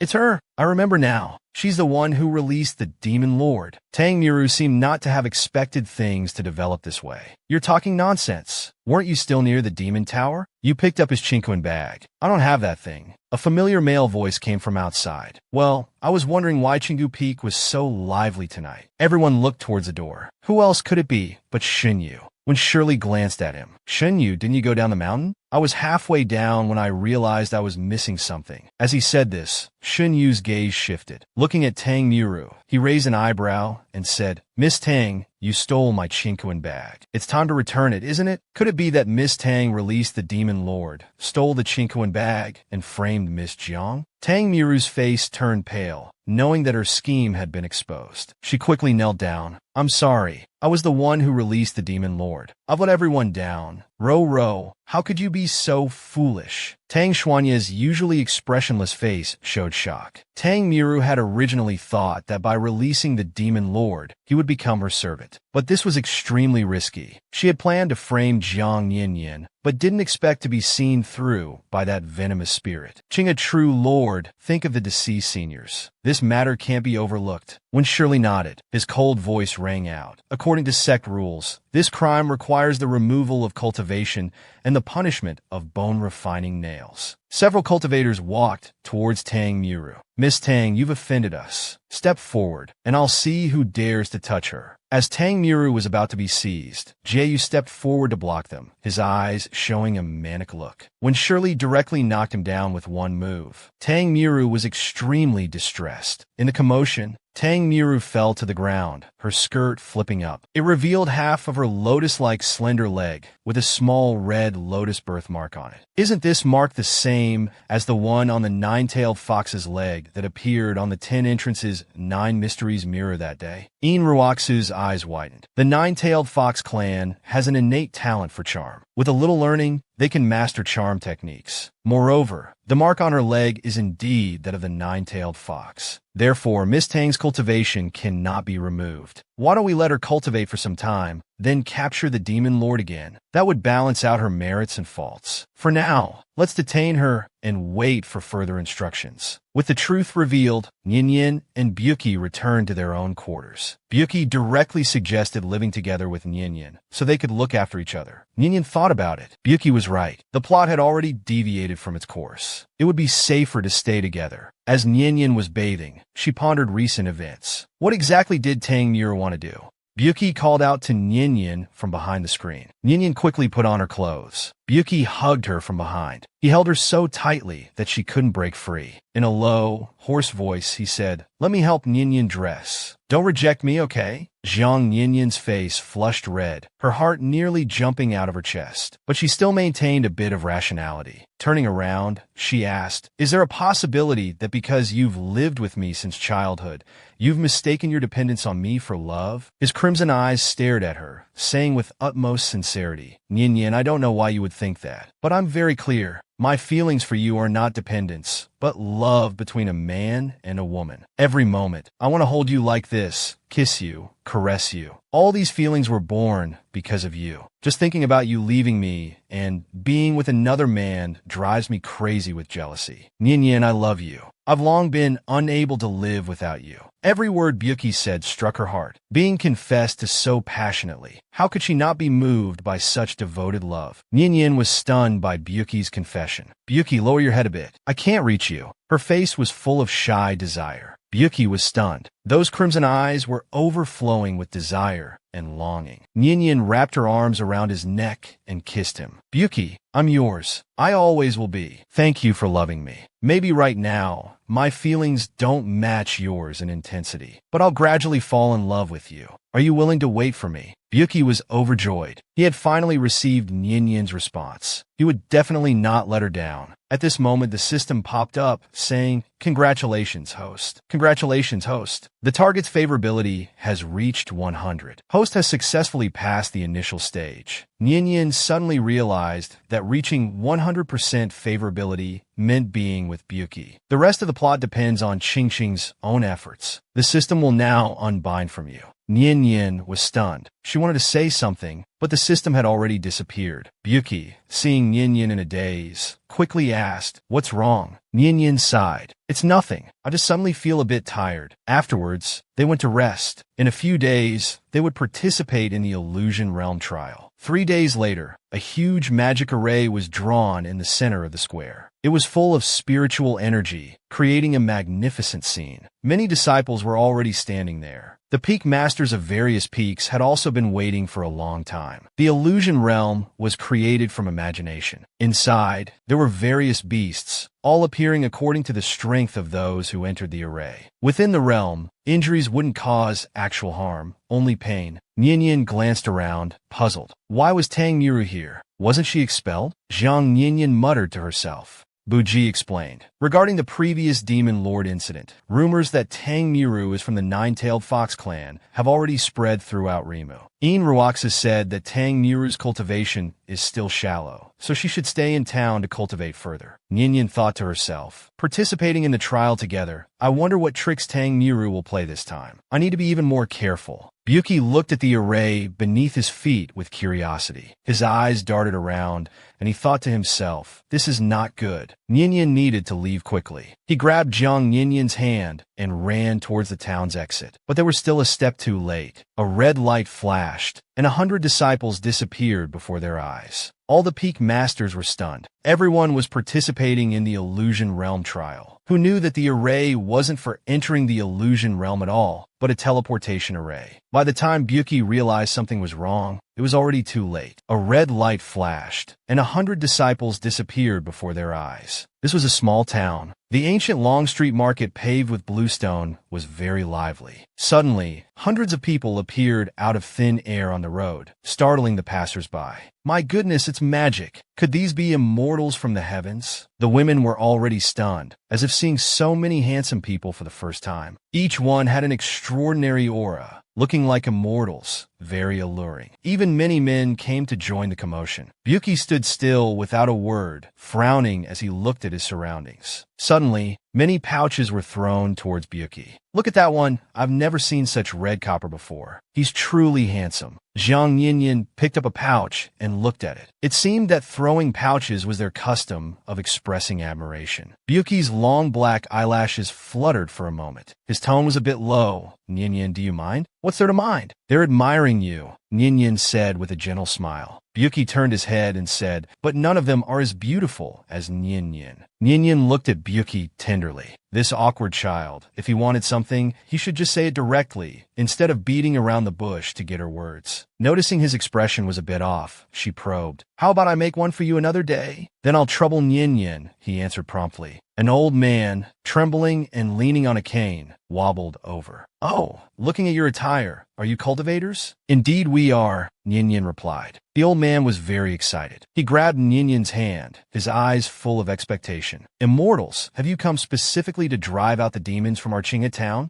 Arching a town is too remote. We've been plagued by demons for decades, and no one has paid attention. A few years ago, the town raised money to invite some Taoist priests, but they died at the hands of that demon. After that, no one was willing to come. I never expected so many immortals to arrive today. Ninian was puzzled. If it's so dangerous here, why don't you move away? The old man shook his head. When we wanted to leave, we found that the area within 100 miles was shrouded in resentful energy. Once you enter this place, unless you break through the resentful energy, you can't leave at all. Originally, they were participating in the Illusion Realm trial, but who knew they would be teleported to another place? Easy to enter, but difficult to leave. Everyone panicked. This wasn't the Illusion Realm after all. Siefan looked at the burning talisman in his hand and muttered, "This really doesn't seem to be an illusion." Siefan stepped back in fear, his voice trembling. "If we get killed by that monster here, we'll really die, won't we?" No, he wants to go back." Buki glanced at him and coldly snorted. "Humph, what a coward. What are you saying?" Siefan rushed over, grabbing C's collar and shouting. I shook him off impatiently. "Don't touch me with your dirty hands. Let me ask you, why do you practice cultivation?" "Of course, it's for immortality, to ascend and live as long as the heavens." I retorted, "Frog in a well." Cultivators wield their swords to punish evil and eliminate wickedness. It's to protect those around us and safeguard all living beings. If everyone were as cowardly as you, what would be the point of cultivation? Since we're here, why not help the townspeople eliminate that demon before leaving? For some reason, when I said this, a strong holy light appeared behind him, almost blinding Ninian's eyes. This must be the male protagonist's halo. Siefan glared at I hatefully before walking in another direction. Others also felt like retreating. "I want to leave too. A trial is one thing, but risking our lives is unnecessary." "All right, stop arguing," Ninian persuaded. "It's getting dark. Let's find a place to stay first." Ninian looked at the old man. "Is there a larger inn nearby?" "Yes, immortals, please follow me." The old man nodded and led the way. It was getting dark, and everything was quiet. The town chief led everyone to an inn. Tangmu covered her nose and said, "Why is it so dark here? And there's a stench like something's been burned." "Don't be afraid, Miss Tang. We'll all protect you," everyone said eagerly. "Thank you all," Tangmuru responded with a smile. "All the rooms here are like this. When we first came, many rooms were burned. We've renovated since then. This inn is already the best in town. Immortals, please make do for a few days." The old man shook his head, leaning on his cane, and advised, "Immortals, it's best not to wander around at night. That demon likes to come out after dark. It targets people who are alone. For decades, countless people have fallen victim." Ninian, about to go upstairs, frowned upon hearing this. Could it be a skin-peeling demon? Have you ever seen a man seriously apply medicine while flirting with a girl? Well, everyone was teleported to a small town with no way out. The old man warned not to go out alone at night, as there would be skin-peeling ghosts. Ninian thanked the old man for his advice and entered the room to rest. Zhang Ninian had finished bathing and was sitting on the bed drying her hair. Looking at Buki, she was very puzzled. "Buki, what's that?" Buki was holding a small porcelain bottle. A pair of cool hands was undoing his clothes. He suddenly dodged. "Buki, what are you doing?" He explained with an innocent look, "I just wanted to apply medicine for Ninian." Earlier today, when the array suddenly appeared in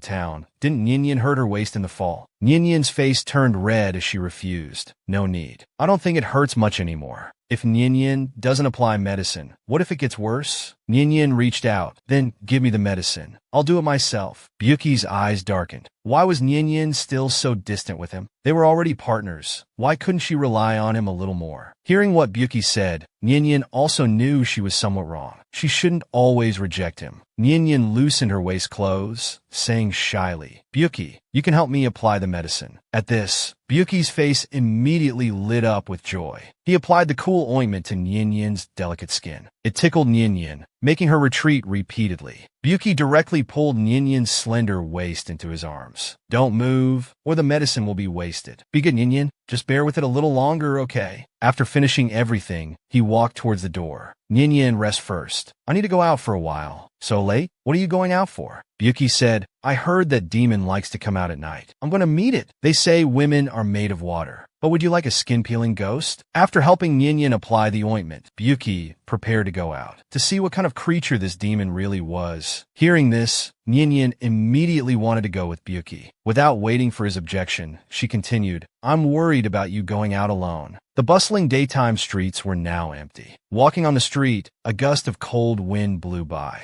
He instinctively hugged the sword at his waist. What a bunch of cowards. They agreed to come out together at night to exorcise the demon. But in the end, they all backed out. Never mind, after I kill that demon, I'll return to the Sunset Palace. Let those cowards see what true courage is. Suddenly, a whimpering sound came. Getting closer, it was a woman crying. He frowned. Feeling cautious, he kept some distance and asked, What are you, a woman, doing outside so late at night instead of sleeping? The woman was still crying, looking delicate and weak. She looked up at him, revealing a face as beautiful as a lotus emerging from water. He was startled. Miss Tang Miru pitifully rubbed her ankle, seemingly afraid he would leave her behind. I was originally with others to exorcise the demon, but I accidentally got separated and sprained my ankle. Can you carry me back? I'm scared alone. Women are so troublesome. Ingzi, seeing it was one of their own, dismissed his suspicions. But he couldn't just leave her there. Come on then. Tang Miru giggled and thanked him. Senior Ning, thank you. You're so kind.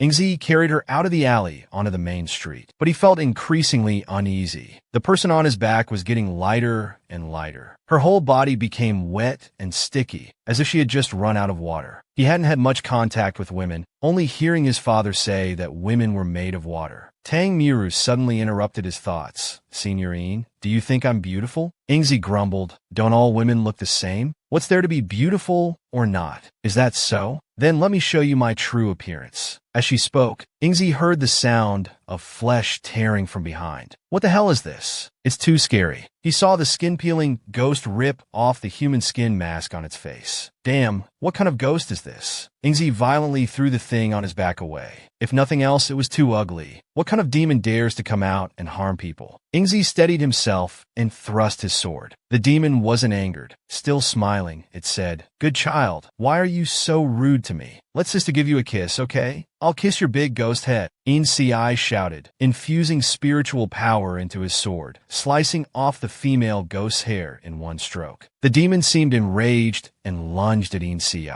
Its speed was terrifyingly fast, reaching him in an instant. Inci's heart pounded wildly, blood rushing to his head. This time I'm really done for. In a flash, a long sword came whistling through the air. The demon in front let out a piercing scream. It was stabbed in the chest by the sword, pinned to the wall. Inci hadn't expected that it was Byuki who saved him. The demon was quite powerful. It pulled the sword out of its chest and turned to flee. Zhang Nyin, who arrived shortly after, helped Ingzi up from the ground and asked, Are you all right? You go back first. I'll go help Byuki. Zhang Nyin let go of him and turned to leave. Just as the demon was about to dive into the water, he flipped over and leaped in front of the demon. The sword swinging towards it suddenly hesitated. The female ghost had transformed into Ninyin's appearance. That face, with 90% similarity, was enough to make him unable to strike. In that moment of hesitation, the demon had already slipped past and disappeared into the water without a trace.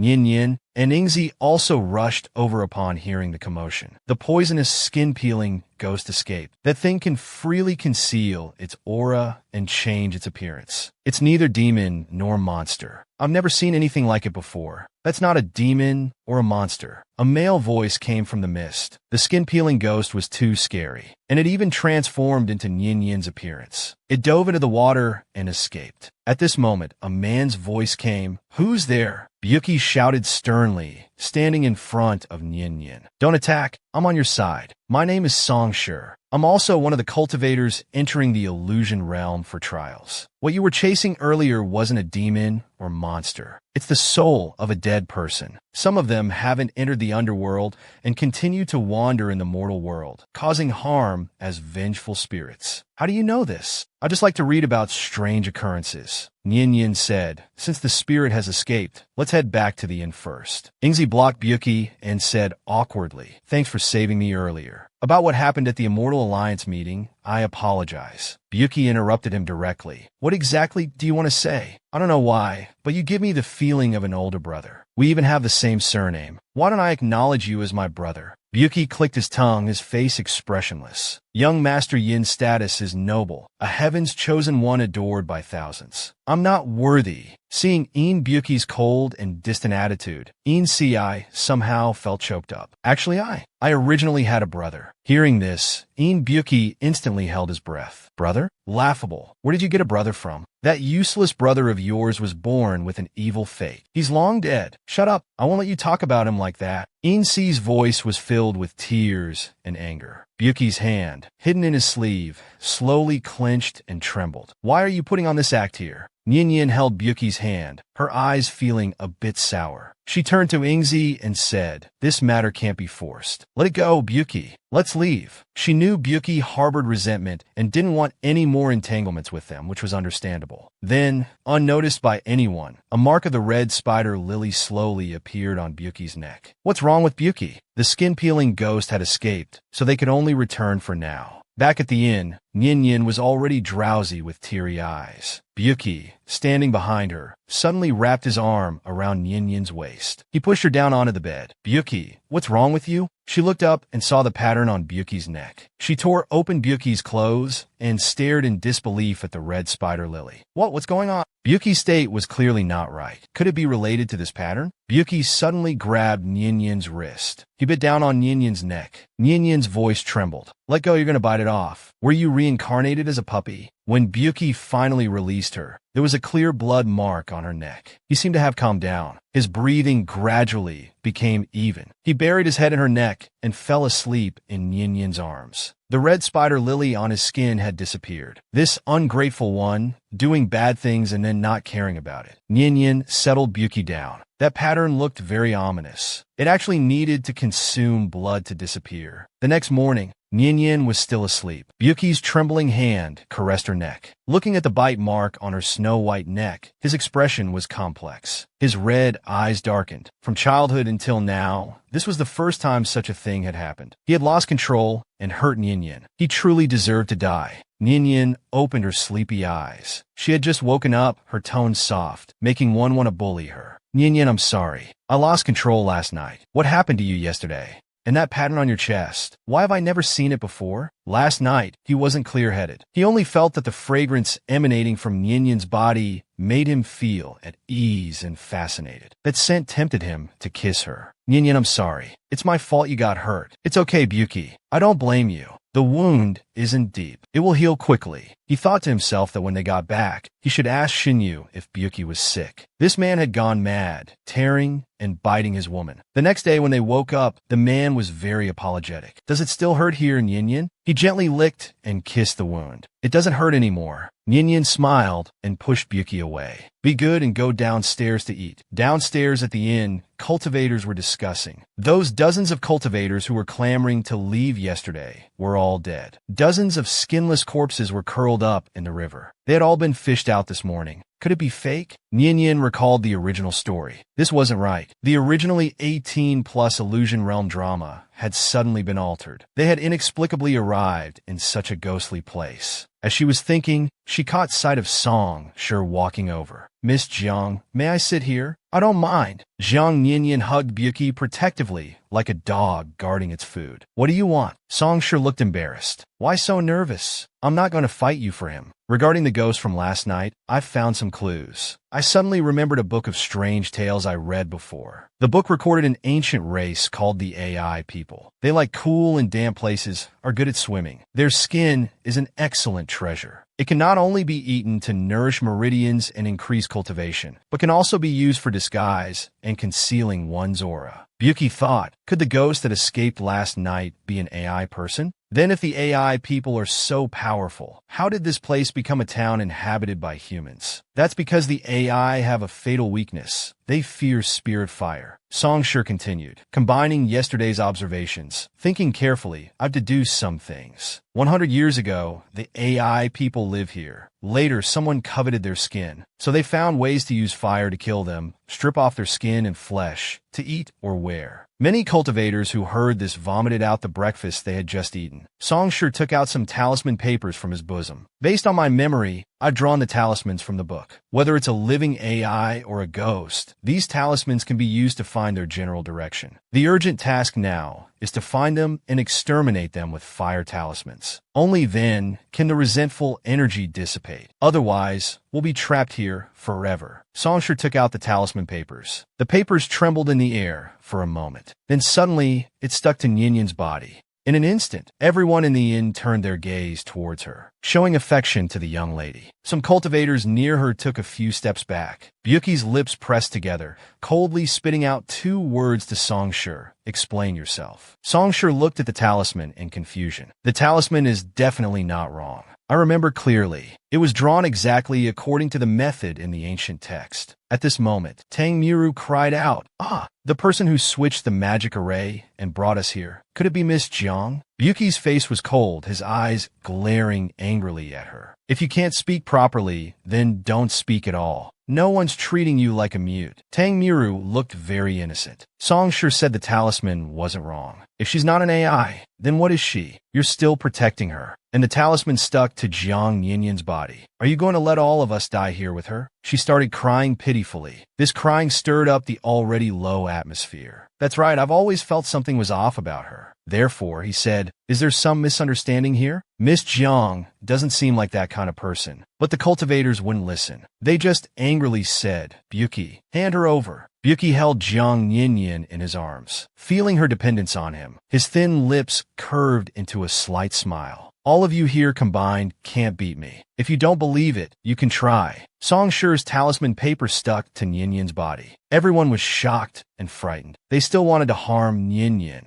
Byuki hugged Nyenyen, protecting her in his arms. You dare try to touch Nyenyen? You're all no match for me combined. The cultivators became a bit cowardly. After all, what Byuki said was true. Not just anyone could be the champion of the Immortal Alliance Conference. Tang Miru continued crying. Byuki, how can you be so unreasonable? Don't call me that. We're not close. Byuki gave her no face at all. Songshur scratched his ear, casually interrupting her. Miss Tang, can you stop crying? It's annoying me. He stood up and said he knew what was going on. Yesterday, he and Miss Jiang had tracked the AI together. Perhaps Miss Jiang had been contaminated by their aura, which is why the talisman mistakenly reacted to her. He then took out another talisman paper, strengthening its spiritual power. As soon as he finished speaking, the talisman paper flew towards the outside of the inn. Follow it! Everyone hurriedly ran out. Byuki, let's follow them and take a look. Byuki grabbed Nyenyen's hand. Those people just misunderstood you like that. You still want to go help them? They were just anxious. But how are you so sure that I'm definitely innocent? Byuki nestled into Nyenyen's embrace and said, whether you're right or wrong, good or bad, I'll protect you unconditionally. Jiang Nyenyen's heart warmed. Aren't you worried about what others will think of you? They're all accusing you of being unreasonable. Why care about those irrelevant people? What reason? You are my reason. Damn it. She was seduced by her own cub again. The talisman paper led everyone to the riverside. Under the sunlight, large clusters of golden water lilies were blooming beautifully. Songshur clenched his fist and said, it seems all the AI spirits have gathered at the bottom of the river. Please, everyone, prepare your fire talismans. Let's form an array together. All right, everyone responded. Their fingers moved, ready to activate the fire talismans. These water lilies are actually green. That's quite novel. Tang Miru stood by the riverside, wanting to pick one. Don't pick it. Songshur opened his mouth to stop her, but it was already too late. Tang Miru held the spirit lily in her hand, looking at Songshur with a confused face. She asked, what's wrong? This flower is specifically used to seal the AI. Now that you destroyed the seal, all the AI in the box will swarm out immediately. Tang Miru was so frightened that she threw away the green box in her hand. How could this happen? At this moment, the entire clear sky instantly turned into a dark blood-red color. Resentful energy surrounded them. Those lush green water lilies transformed into one spirit after another. These spirits moved extremely fast, rushing straight towards them. They flailed their arms uncontrollably, as if trying to tear through the sky. The fire talismans were limited, and there wasn't enough time to make more. Many cultivators lost their composure and rushed over. Seeing this scene, the two of them were also greatly alarmed. Nian, be careful. There are quite a few of these spirits. He handed the fire talismans to Nian, telling her to keep them for self-defense. Suddenly, a spirit grabbed Tang Muru's ankle. It gripped tightly, its sharp nails digging into her flesh. She couldn't break free. Having always been treated as a favored child, she had never faced the fear of death before. For a moment, she cried out without any composure. The original female lead, Tang Muru, was just a jinx. She broke the water lily that sealed the AI, releasing all the AI. And now she was caught by the ankle by an AI. Nearby cultivators quickly turned back to cut off that hand for her. Miss Tang, pull yourself together. Stop crying. We need to leave quickly. Unexpectedly, a spirit's hand directly pierced through that cultivator's chest, killing him instantly. Another male cultivator came to grab her. Miss Tang, hurry up and leave. If we don't go now, it'll be too late. No, I don't want to go. Save him. He got hurt because of me. I want to take him with us. Jiang Yinyan, who had witnessed the whole process, silently pulled Buki, trying to stay away from Tang Muru. Don't get close to the female lead. It brings bad luck. With her constitution, whoever helps her will suffer misfortune. Looking at the spirits before him, Buki said in a deep voice, those spirits' resentful energy is too strong. With our current cultivation level, we might not be able to kill them. We can't confront them head on. I'll handle this. Nian, you all find a chance to leave first. Nian's eyes reddened a bit. No, it's too dangerous for you to stay alone. Nian, listen to me. Hurry and go, Buki. I didn't raise you so that when danger comes, you'd use your life to protect me. I raised you so we could fight side by side. Buki, don't leave me alone. Buki was stunned. He looked at Nian in a daze. In this world, what he wanted to protect, what he wanted, was only her. Buki wiped away the tears on Nian's face. The two looked at each other and smiled. They quickly threw themselves into the battle. Many male cultivators looked at Nian with admiration in their eyes. They never thought there could be such a righteous and brave woman in this world. She was simply enchanting. Meanwhile, Tang Muru was still sobbing softly. She looked up, seeing how everyone was looking at Jiang Yinyan. Her heart skipped a beat. She lowered her head, her eyes darkening. She was just too scared. That's why Jiang Yinyan stole the spotlight. Repelling the spirits wasn't something only Jiang Yinyan could do. She could do it too. Thinking this, Tang Muru broke free from the male cultivator's embrace. She picked up her sword and ran back. Yinyan was nervously engaged in battle, completely unaware of someone flying towards her from behind. Another spirit attacked. Jiang Yinyan dodged it, but she collided with Tang Muru behind her. And Tang Muru's sword accidentally cut Jiang Yinyan's arm. Blood splattered. Tang Muru, that big troublemaker. Yinyan's hand was cut by her. The spirits are extremely sensitive to the smell of blood. In an instant, they all rushed towards Jiang Yinyan. Buki's pupils suddenly contracted. He swiftly rushed over to her. He grabbed Yinyan, shouting to Ci to catch Yinyan. However, Buki was surrounded by the AI. Buki didn't care, but Yinyan's heart suddenly contracted sharply. It hurt so much she couldn't breathe. Seeing her like this, Buki's lips curved slightly. He was clearly smiling, but his eyes held some sorrow. He really loved seeing her worry about him like this. At this moment, all the spirits and Buki sank into the water together. Yinyan was already breaking down. Let me go. I want to save Buki. Buki, how could you do this? Come back. Tang Muru was also stunned. She only wanted to kill the AI. She didn't mean to hurt him. Yinyan broke free from Ci's grasp. She directly approached Tang Muru. With a crisp slap, she gave Tang Muru a hard slap across the face. Tang Muru held her face, looking at Yinyan in disbelief. She seemed not to have expected her to hit her. Yinyan was furious. I hit you because you deserved it. If it weren't for your stupidity, Buki wouldn't have been dragged into the river, his fate unknown. She then grabbed Tang Muru.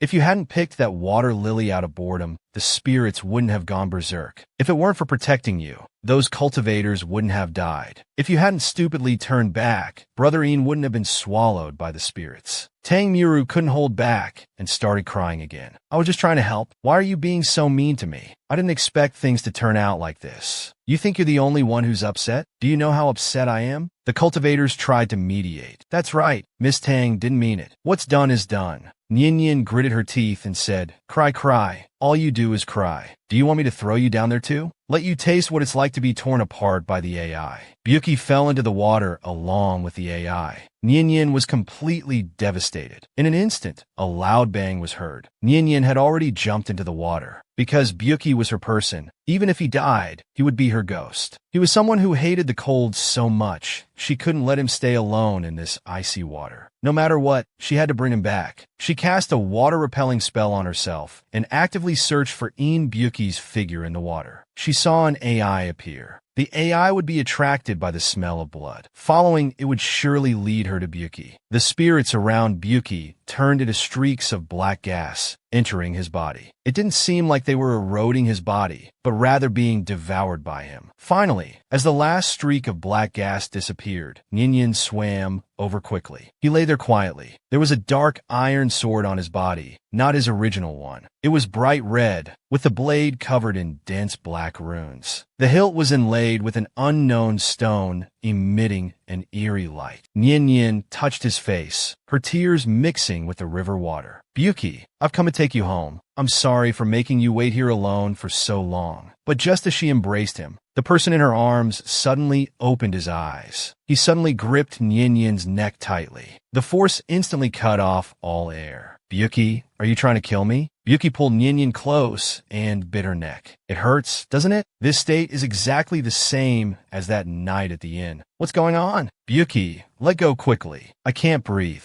Nian pushed him away. Byuki's eyes were blood red. He wrote, I want to write Jiang. Nian smiled bitterly. Using her last bit of strength, she kissed Byuki's lips. A tear slid down his cheek and fell between his lips. Please, wake up quickly. Byuki trembled slightly. Suddenly he collapsed, instantly awake. My Nian. Nian dove into the water to search for Byuki. As soon as Byuki opened his eyes, he pulled Nian close and bit her. Nian used her last bit of strength to kiss Byuki. Finally, she awakened his consciousness. She weakly leaned into Byuki's embrace. Seeing the bite mark on Nian's neck, Byuki thought to himself that he had done it again, just like last time. Had he lost control again? I'm sorry, Nian. I lost consciousness just now. I didn't mean to hurt you. Just as he was about to reach out and touch the bite mark on Nian's neck, she instinctively avoided his touch. Byuki was stunned. Was Nian afraid of him? Byuki tightly embraced Nian. Nian, please don't be afraid of me. Because of my evil fate, others have feared me since I was young. They bullied me and stayed away from me. Only Nian treated me sincerely. Byuki cried like a child. He panicked he wasn't a monster. He didn't know why he had become like this. Don't be afraid of me. Don't abandon me. Nian, I can't live without you.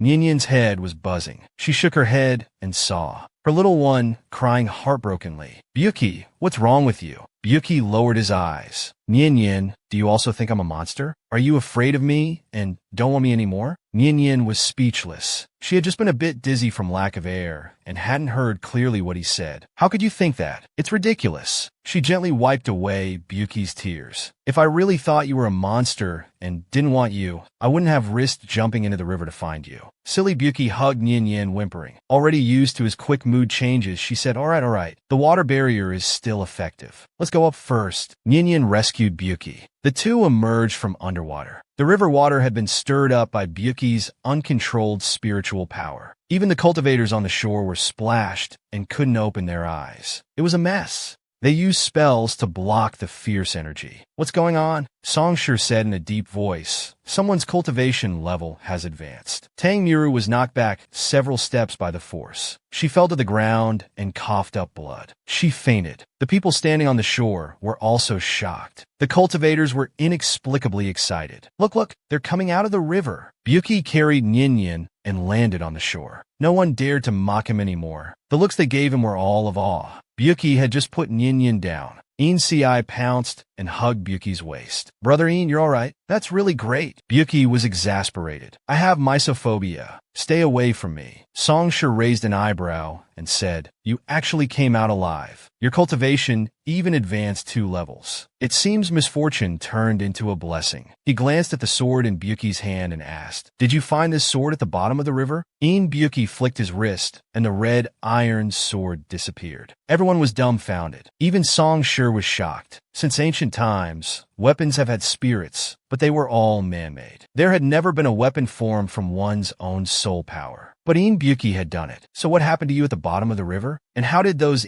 spirits disappear? Songshur's gaze towards Byuki was full of scrutiny. Nyenyen instinctively felt that if she spoke about what she saw and heard at the river bottom, it would be disadvantageous to Byuki. So she kept quiet. Byuki said some things were inconvenient to disclose. The great evil wasn't completely eliminated. One escaped. The cultivators were shocked. What escaped? Where did it go? All right. Let's deal with that spirit first. We'll discuss other matters after we leave. Insi came out to mediate. Songshur, why don't you use your talisman to track it again? Songshur activated the talisman paper. Everyone followed suit. At this moment, a cultivator asked, What about Miss Tang? Byuki and Nyenyen emerged from the water together. Everyone looked at them with awe. There was no more mockery like before. Byuki felt some indescribable emotions welling up in his heart. Everyone was about to chase after the escaped spirit. A cultivator pointed at the unconscious Tang Miru on the ground. What about Miss Tang? Insi shook his head. Anyway, I'm not carrying her. Whoever wants to can do it.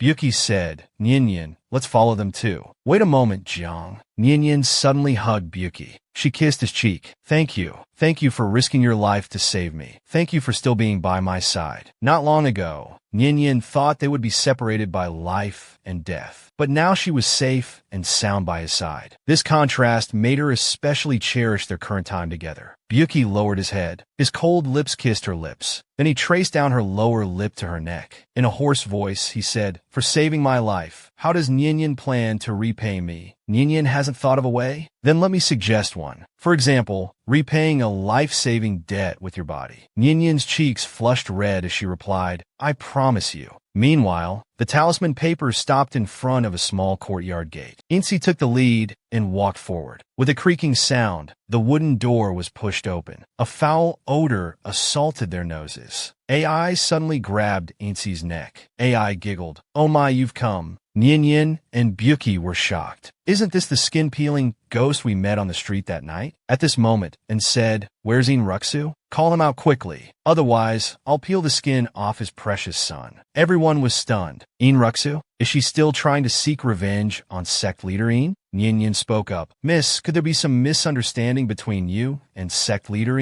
100 years ago, Ruksu led people to exterminate my entire clan. You immortal cultivators are all beasts in human skin, your hands stained with the blood of innocence. How could this possibly be a misunderstanding? Insi didn't believe it. My father is the leader of Rimu's sect. He would never do such a thing. Shut your mouth. AI raged and choked Insi until his face turned blue. Ling roared. He and the others behind him started fighting. The scene was chaotic. Isn't Ruksu supposed to be righteous in the immortal world? I've killed so many people. Why hasn't he come to find me yet? Everyone was badly hurt by AI. She kept shouting for Ruksu to come out. If you don't come out, I'll make your son join you in death. The son pays for the father's debt. As she spoke, she reached for Insi.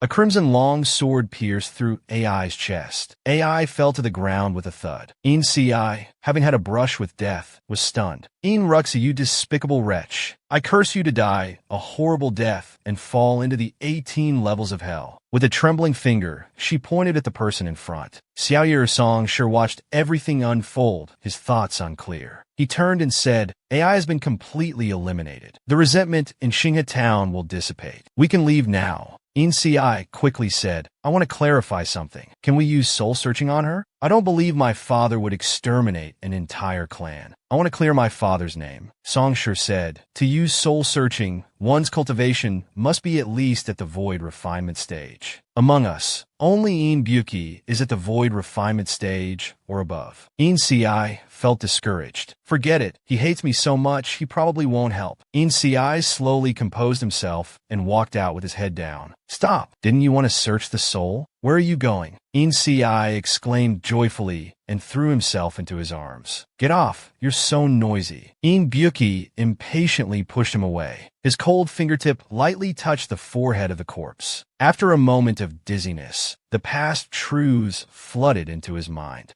Long, long ago, the water in Town was clear and cool. A child crouched by the water, curled up into a ball. He was the town's only orphan, called Xiaoyer. His mother died in childbirth. We AI people fear fire the most. How could they be so careless? Such a big family, over a dozen lives lost just like that. Could it be that he brought death upon them? Passers-by pointed and gossiped, but dared not approach, fearing they might be tainted by something unclean. Xiaoyer's frail reflection wavered in the water. Everyone hates me. Why am I even alive in this world? Just then, a warm female voice called out, Is Xiaoyer crying in secret again? In Si couldn't believe his father would do such a heinous act. He had thought Byuki wouldn't help. Who knew such a pleasant surprise would come so suddenly? Byuki sat down and began the soul search. All the memories instantly flooded his mind. A woman's voice came. Is Xiaoyer crying in secret again? Xiaoyer looked up. It was Shin Susu from the neighboring courtyard. Pretty kind-hearted and capable, everyone liked her. Xiaoyer's quiet sobs turned into loud wails, filled with unspeakable grievances. He threw himself into her arms. Everyone bullies me. They bully me for having no parents. I'm not a harbinger of disaster. I didn't cause my parents' death. Shin Susu asked, Who hurt your face? It was Zhang Dahu and Li Gooden. They made me crawl through their legs and bark like a dog. They even kicked my head. Them again? Tomorrow I'll have a good talk with their mothers. Make them discipline their children properly. Shin Susu was a bit angry. Her beautiful brows furrowed slightly. Xiaoyer lowered his head sadly. Sister Su, am I really useless? Every time I'm bullied, I'm too cowardly to fight back. I can only hide and cry alone. It's not like that. Xiaoyer,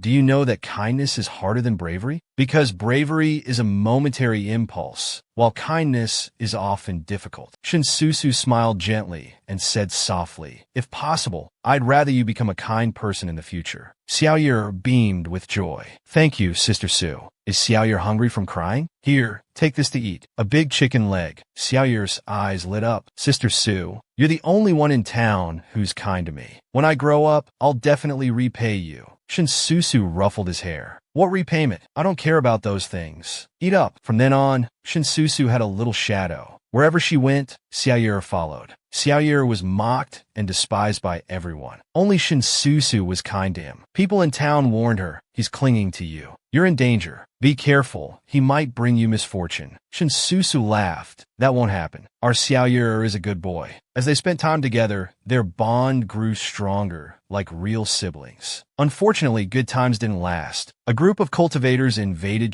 Town, killing and skinning people mercilessly. The AI people fled everywhere, but couldn't escape their fate. In the reed marsh, Shin Susu led Xiaoyer as they hid. Sister Su, I can't run anymore. Hurried footsteps could be heard from behind. Xiaoyer, stay in the water and don't make a sound. No matter what you hear, don't come out. Understand? Sister Su. Xiaoyer's eyes were already blurred with tears. He shook his head painfully. Don't leave. Be a good boy and listen, Xiaoyer. She pushed him into the water. The people behind also found her. In Ruxu ordered his men to skin Shin Susu alive. Skinning someone alive? Even beasts wouldn't do such a thing. How can you bring yourselves to do this? Shin Susu cried out in pain. You dare call yourselves human? We are so noble. Mocking laughter accompanied Shin Susu's painful cries. Zhao Shang hesitated. In Ruxu, if we do this and the sect leader or other sects find out, what then? In Rux's gaze was sharp. Then we just won't let the news spread. These AI people are enough for us to advance directly to the great perfection stage. But if we split it among so many people, we might get very little. Why don't we kill them all and burn down Town? Then no one will know about this. Don't worry. Once I cultivate successfully and become the sect leader, you'll get your share of benefits. Besides, those who came with us are only at the Golden Core stage. One nascent soul stage cultivator can easily kill them. All right, I'll do as you say. Set fire to burn this place down. Then check if there are any survivors. The fierce fire spread throughout Town, also burning Shin Susu's entire body. Have you ever seen such cruel cultivators? Skinning people alive just to increase their cultivation. Xiaoyer, pushed into the water by Shin Susu, escaped death. The fierce fire spread throughout Town, also burning Shin Susu's entire body. Only when he could no longer hear any sound did Xiaoyu emerge from the water, crawling shakily towards Shin Susu on the shore. He hugged Shin Susu's body. Even though it was a bloody mess, he wasn't afraid. She was still breathing faintly. She was still waiting for him. Xiaoyu, run quickly. Sister Su, don't die. I can't live without you. His tears rolled down his face, dripping onto Shin Susu's face. He wanted to pat her head, to comfort her as she had done for him in the past. But those hands, withered, charred, and scarred, finally fell. Sister Su, Xiaoyu's cry tore through the sky. The memory ended. Everyone was silent. Only a deathly stillness remained. Ninian spoke. Is this what the AI people experienced? How tragic. Inzi almost went crazy, shouting in anger. Why did this happen? Why did my father do such a thing? Why did it have to be my father? Inzi suddenly sat down on the ground, crying loudly. How can I face my father in the future? I hate him so much. I hate him for doing such a thing. He deserves to die. You reap what you sow, but I can't bear to see him die. Why did it have to be my father? A cultivator asked. What should we do now? Go back to Rimu and expose Inruksu. Songshur coldly said. Are you joking? Going back now would be walking into a trap. Someone like Inruksu wouldn't allow anyone who knows this secret to live in this world. So, I've already sealed Shin Susu's memories in a recording stone. Let's leave this place first, then make Inruksu's crimes public. Let the various sects punish such a scum. Everyone nodded in agreement. Byuki suddenly called out to Songshur. Wait, there's something I want to confirm. Byuki lowered his eyelashes with a cold, distant tone. His thin lips parted slightly. Should I call you Songshur, Shinyu, or Xiaoyu?